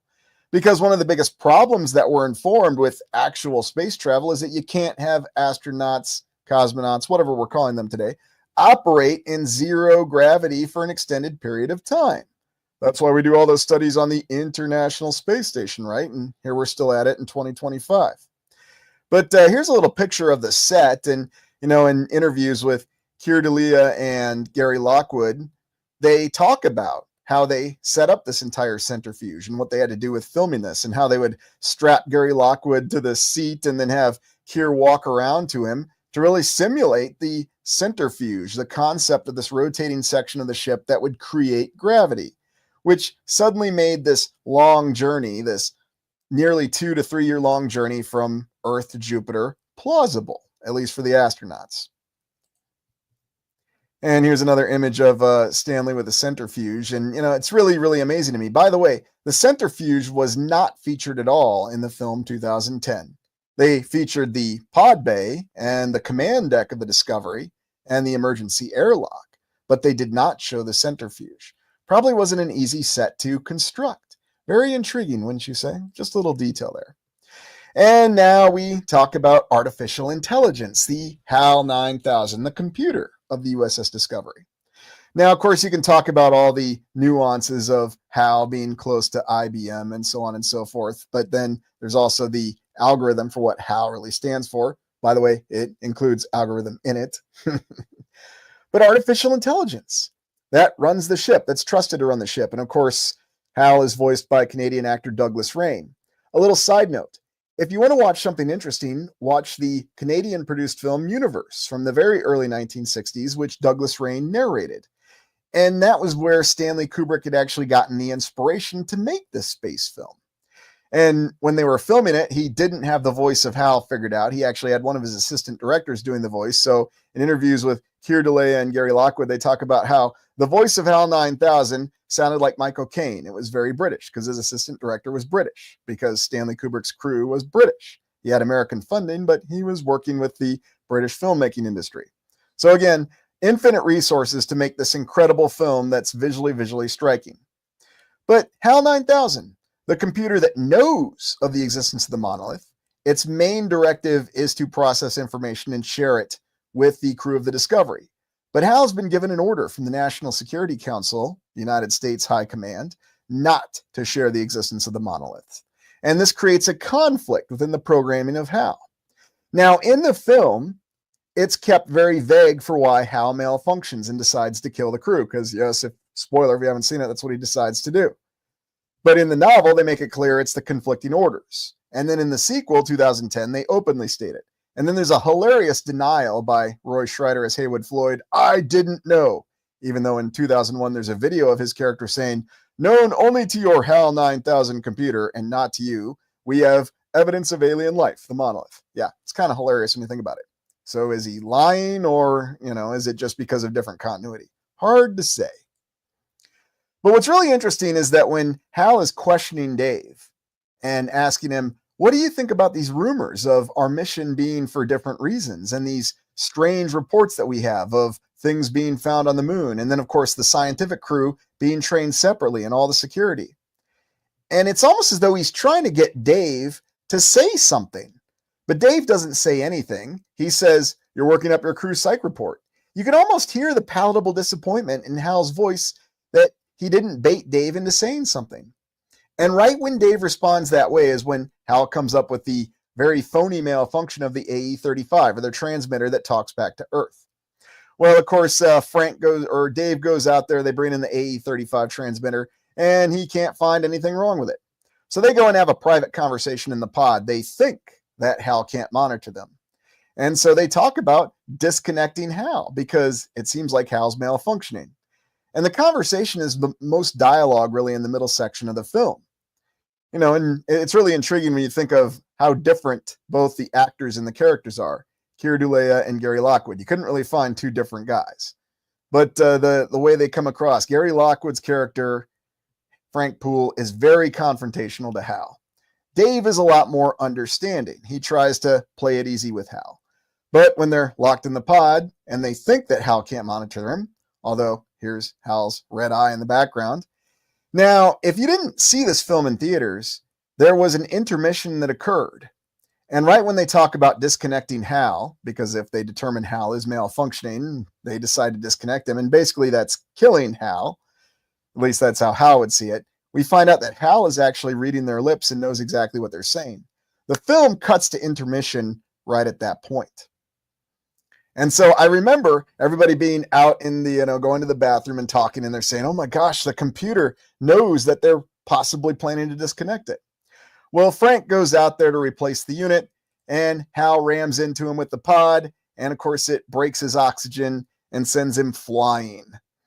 And Frank is done for. He dies after about a minute.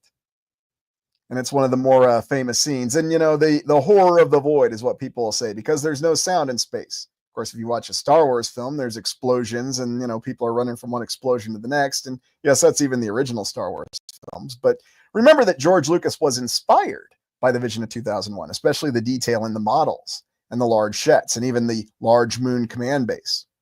So Dave rushes out to go help his fellow astronaut, not knowing what's happened. He asks Hal, what happened? And Hal says, insufficient data. Do you have a lock? Yes, I have a lock. However, in his rush to go assist his fellow astronaut in the pod and go EVA, Dave forgets his space helmet. And it's a very human action. Now, the two actors, Keir Dullea and Gary Lockwood, were handpicked by Stanley Kubrick. There was no audition. He knew exactly who he wanted to portray those astronauts. And they played their roles perfectly, because these were two guys who were isolated in the middle of nothing for a long period of time. And they were just going through the routines. But you see Dave Bowman commit a very human mistake here. He forgets his space helmet and goes EVA. He does pick up the body of Frank Poole and tries to return to Discovery. However, when he returns to Discovery, Hal won't let him back in. There's the famous exchange. Open the pod bay doors, Hal. I'm sorry, Dave. I'm afraid I can't do that. What's the problem? You know what the problem is. And of course, Hal tells him, I read your lips. I know you plan to disconnect me. I cannot allow that. It will end the mission. Well, Dave has no choice. He doesn't have his space helmet. And so he tells Hal, fine, I'll go in through the emergency airlock. He has to drop the body of Frank Poole, although that does come up in the Arthur C. Clarke sequels. And I'm kind of glad they've never actually made 2064 or 3001 into films, because I'd hate to see what they'd make these days. Yes, I'm being honest with all of you. But they do this incredible scene where Dave goes in the emergency airlock. Now, again, this is where we're talking about the quote-unquote feasibility of space. Now, can someone, as we understand the scientific explanation of space being a great vacuum, actually survive in vacuum? Because that's what Dave Bowman has to do when he's blowing out the pod by blasting the emergency door, the hatch, and going into the emergency airlock.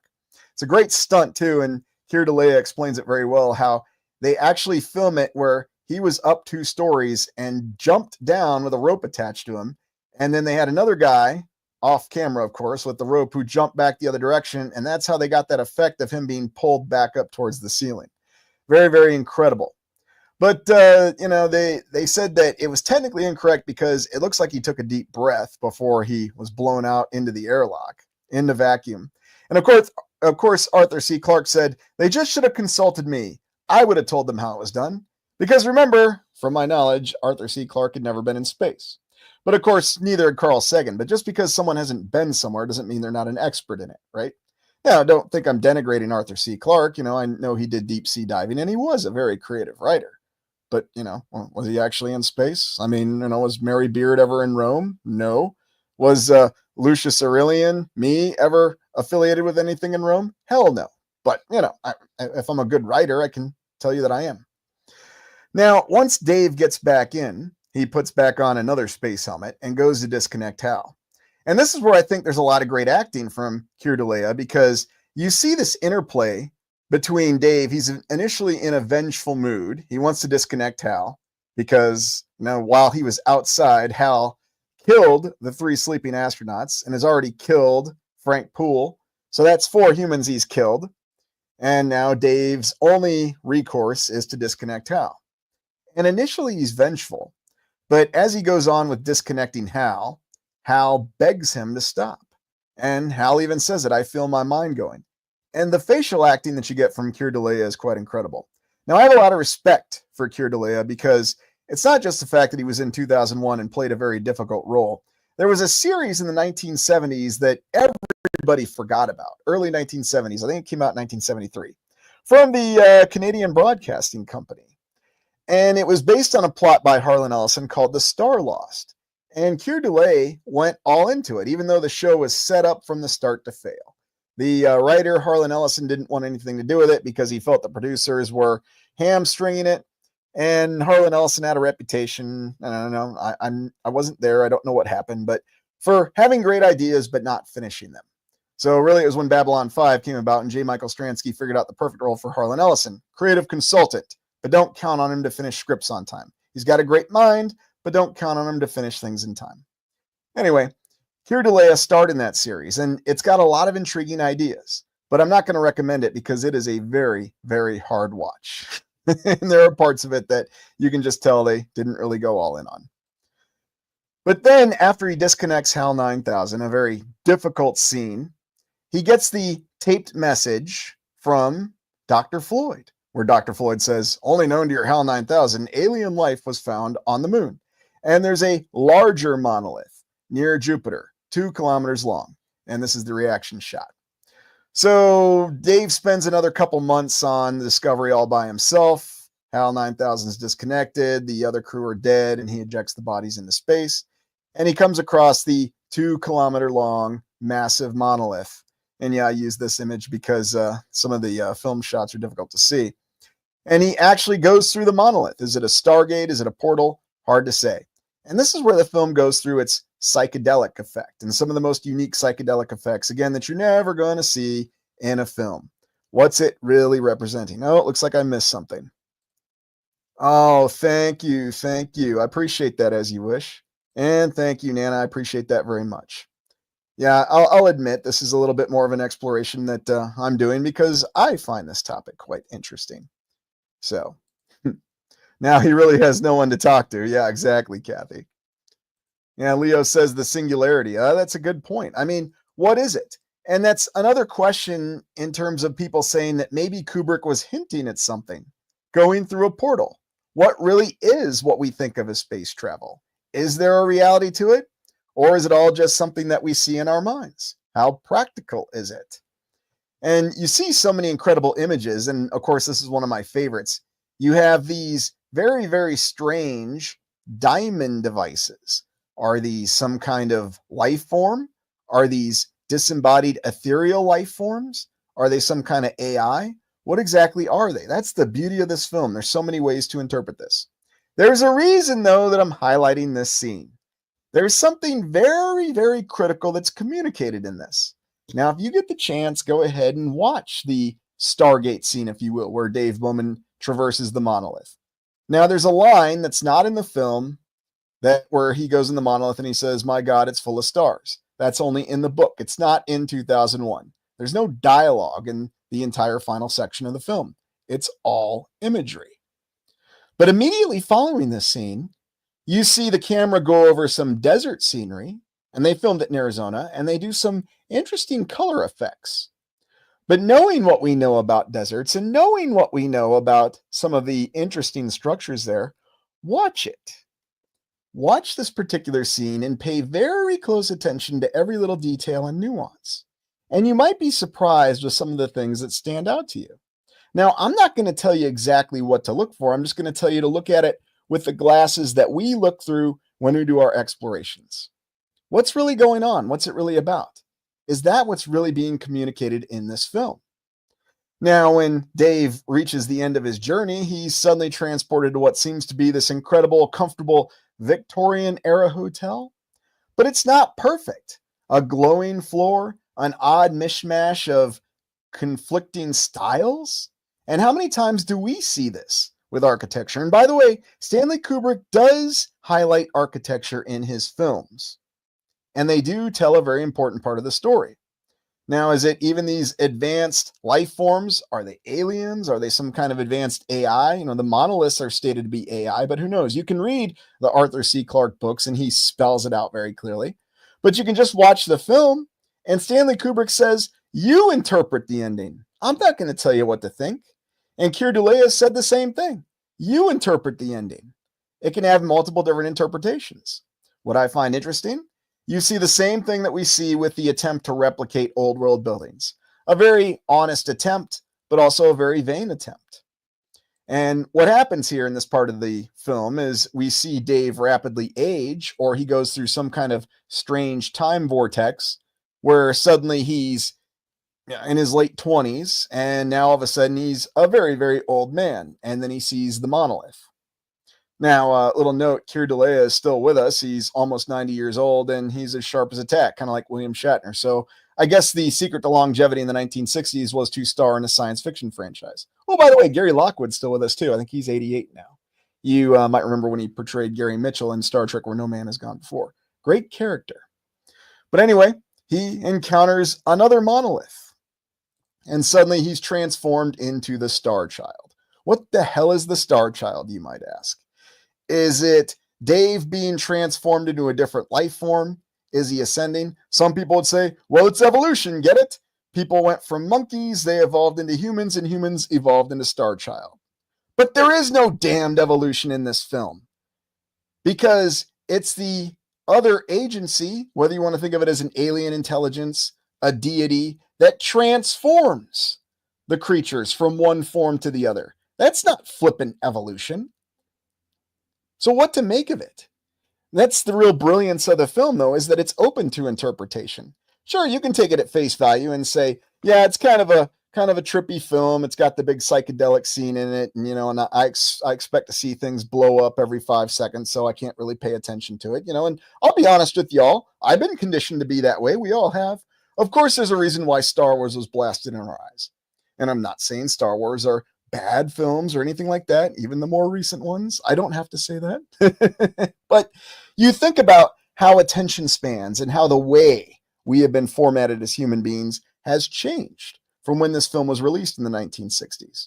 Yeah, attention spans were longer, but even back then, people had difficulty following the film, but they enjoyed it. There's a reason why this is remembered as such an incredible film, and why no one's ever going to remake 2001. No one's ever going to remake or reimagine a Kubrick film.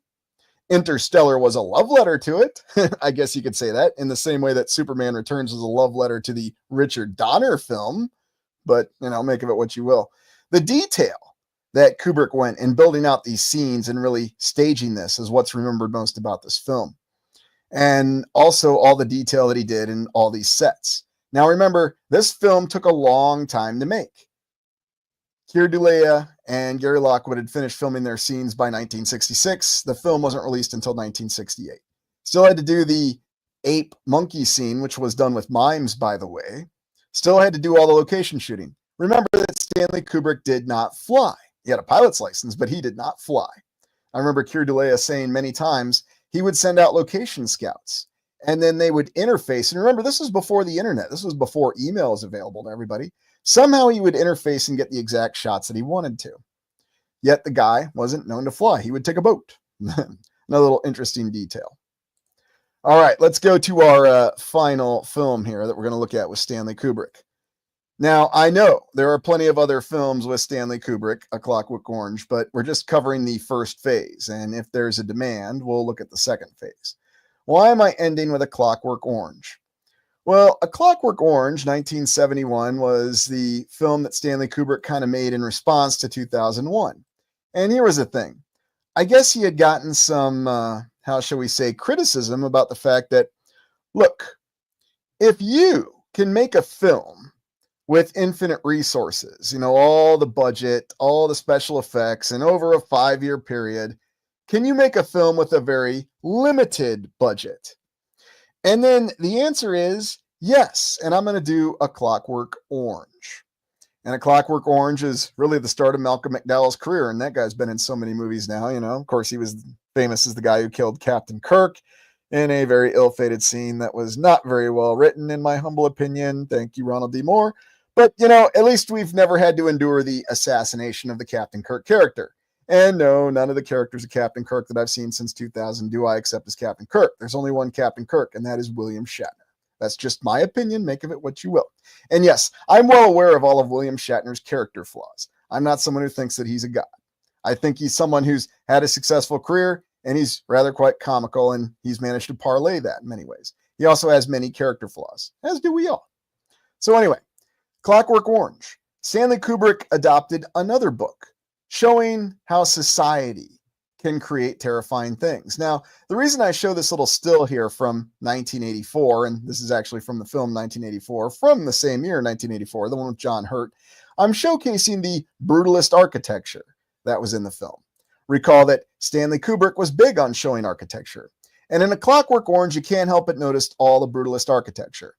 Now, if you're not familiar with the plot of the film, a wild time in society is broken down.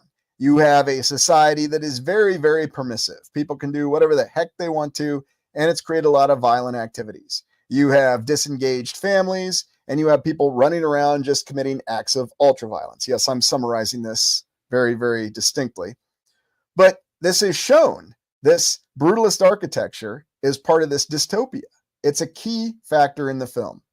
And these groups of young men that operate, you know, in what we might think of, you know, today we'd call them gangs, but, you know, his droogs, the different names that we have for them, engaging in ultraviolence. And they all have their special outfits they wear, their little signs, and their power struggles. And that's really what the film is about. These out of control, violent maniacs that were created by the society. And, oh, by the way, notice the floor here. Yeah, no coincidence again. These crazy acts of violence and this strange symbolism and the fact that they're induced by drugs and just seeking a thrill. And that's really the whole first half of the film, until eventually he gets caught because things go against him, and he is reformed using the Ludovico technique. He is reformed using conditioning. He's a big fan of Beethoven music, and unfortunately, while he's receiving negative conditioning not to commit acts of violence or assault against other people again. And believe me, this guy does it all. Terrifying violence, sexual assault, nothing inhibited. He is completely uninhibited. And as the film and the original story makes it clear, it's the society that's produced and contributed to this. Now, I'm not saying this is our society. I am merely highlighting what the film is saying. Okay, let's be clear on that. But the film is saying that this society, this free fall society, is allowing this to happen. And worst of all, instead of allowing people to be individuals, it's actually encouraging this, because instead of allowing people to seek purpose, they have to seek their own purpose through violence. That's what the film is saying. Now, of course, he's caught and he's thrown in jail, and he talks about reform, but is he really reforming, or is he just acting like he's reforming? And then, of course, you know, what happens with the society. Now, there's a very subtle change in the civilization in the film. Blink and you'll miss it. But we have one government that changes and goes to a different form of government. So it goes from being a very permissive, open government as we understand it. Again, this is just the film. And it goes to being a more controlled government. And that's why we have things like the Ludovico technique. By the way, pay attention to some of the artwork that's featured in this film. And once again, the devil's in the details. Remember, everything that ended up on screen, Stanley Kubrick knew about and approved. And through the acts of violence, and then through the conditioning, and even the prison. Oh, by the way, there are some incredible old world buildings that you do see in this film, but they're far and few between. And guess what's one of them? And it's no coincidence once again. Oh, by the way, I'm trying to remember the name of the actor. It'll come to me in a second. It's escaping me. But it's a connection with Patton. It was the guy who played Montgomery. He actually plays the prison captain. So. Oh, yeah, and there's a lot of inspiration for 13 Monkeys that came from it, and virtually every other, oh, what's this here? The ultimate stare scene was epic. Oh, yeah, and it's actually it's a film trope, the Kubrick stare. So just something else that's quite intriguing about it. But that's really the nature of the film. Oh, yeah, the prison. And so, of course, he goes through the classical conditioning. They play Beethoven, so he can't listen to Beethoven without being sick, and suddenly he's helpless. There's still violent people in society, but now he can't defend himself. And of course, the individual who he wronged and attacked and killed his wife, he wants to get his revenge on him. But then the government says, look, you are going to tell us that we helped you and we'll make good. And then he says, in the end, I was cured, as he's having a fantasy about engaging in violence once again. And so what you realize in the entire film, it doesn't matter. The controlling forces will create a monster, and it will sustain a monster, and it will justify sustaining a monster. And ultimately, it doesn't matter what type of government you have, whether it's a permissive or a controlling government. Again, that's what the film is saying. I'm not saying that. That's what the film is very clearly saying. And of course, Malcolm McDowell, this was really the start of his entire film career. And my goodness, the guy's been in how many films now? I mean, he's always been busy. And, also remember when he was in the Wing Commander series as Admiral Toll and played the role very well. For some reason, wasn't in the film. Don't know why.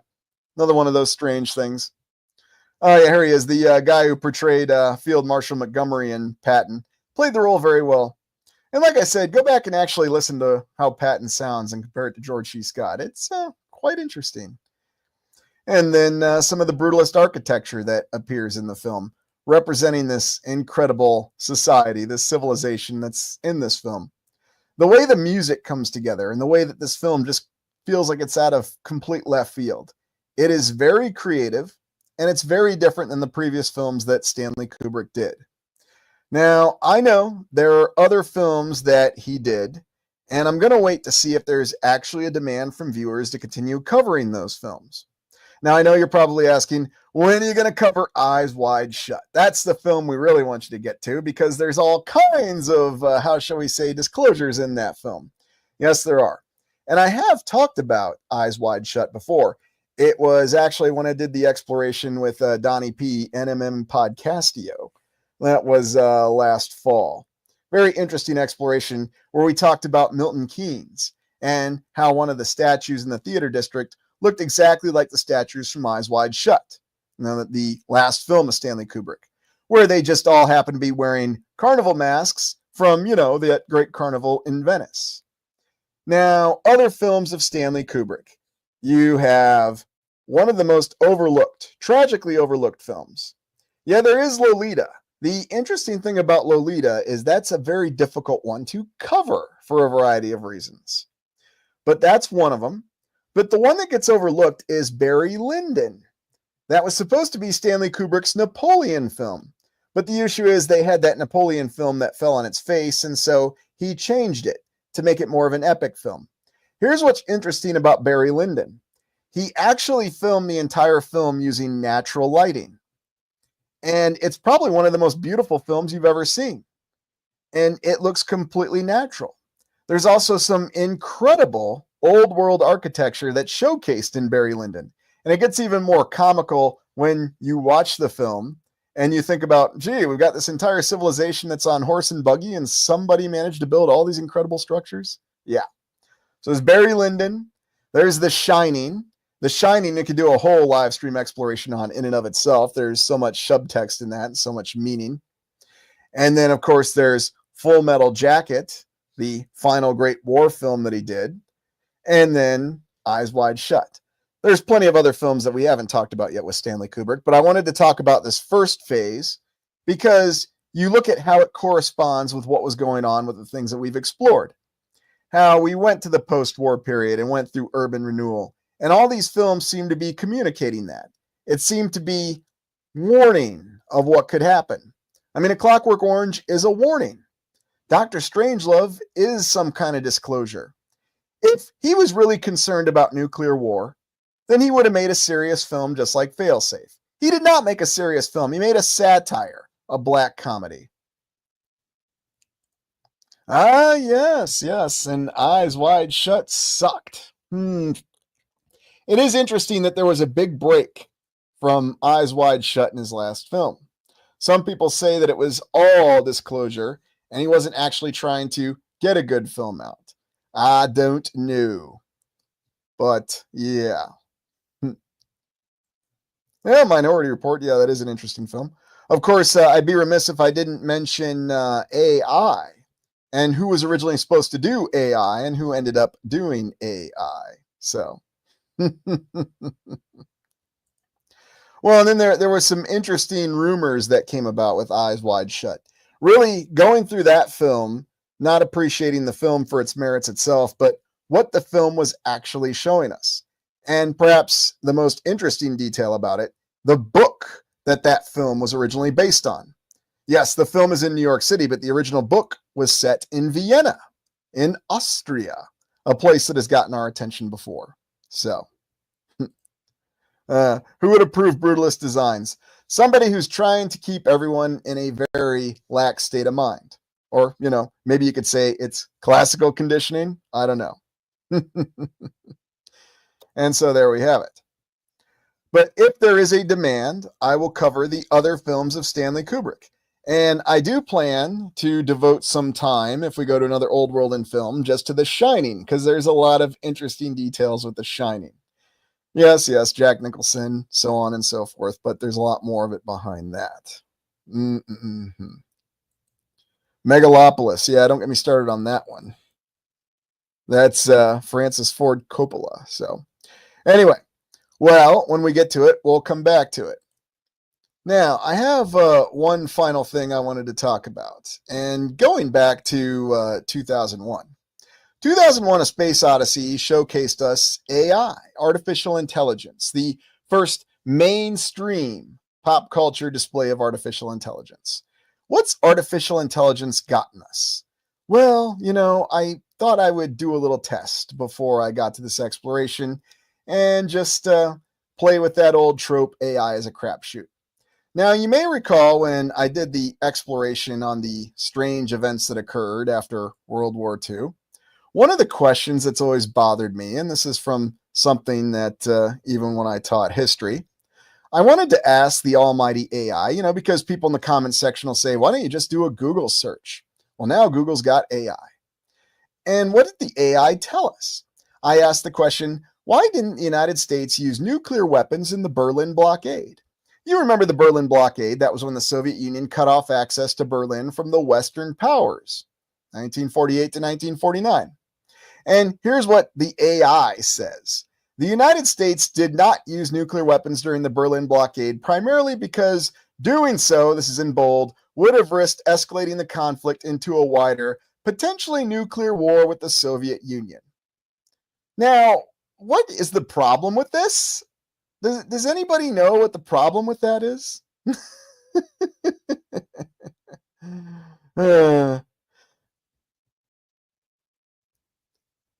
I'm sorry, Aurelian, I can't do that.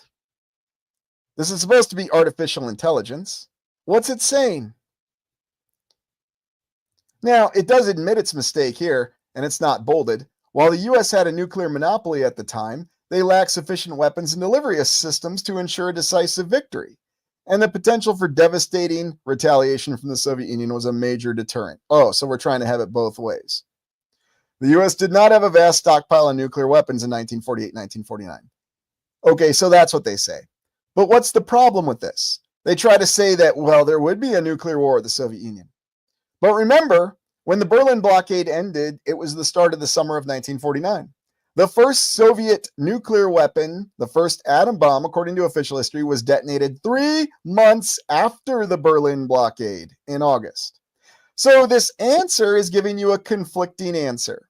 Kind of like HAL 9000, right? Of course, we know this is no AI like HAL 9000. It's just an answer.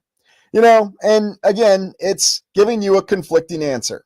So why in the hell would I ask AI anything? Why would I ever empower this Feldercard thing to think for me? I don't know. I mean, if you want to, I'm not going to think anything less of you, but I'm just saying, why would I do that? I mean, it sounds to me like it's a major inconsistency. It's one of those major inconsistencies that never made any kind of sense. Oh, we acknowledge the U.S. had a nuclear monopoly, but somehow the Soviet Union would be able to respond with a nuclear weapon that they hadn't even developed yet. Because that makes sense, doesn't it? Give me a break. You're trying to have it both ways, and you're trying to explain something that does not make sense historically. Now, maybe it would have made more sense if that B-29 that crashed in the Soviet Union towards the end of World War II had a nuclear weapon in it. Or, I don't know, maybe if it was part of the Lend-Lease program that the United States just decided to say, you know what? I think the Soviet Union should have nuclear weapons too. We're just going to give them to you, right? Because that makes sense. Yeah. Anyways, so if anybody's ever expecting me to see and consult with AI, don't count it on this channel. Hey, look, if you want to do it, all the more power to you. I am never going to do it because this is the kind of stuff that you get in answers that I don't ever want to confuse anybody with. I think it's completely absurd. It's like I'm arguing with Hal to be let back into the pod bay. As long as they print the cake and eat it too. Good one, Atom Bomb. Good one. Yeah, there you go. Maybe AI is doing parody like Kubrick. Well, remember, this is supposed to be an official historical answer. Now, let's just really think about this. The vast majority of the population, well, they would just read it and say, oh, yeah, that makes sense. They wouldn't want to escalate it into a nuclear conflict.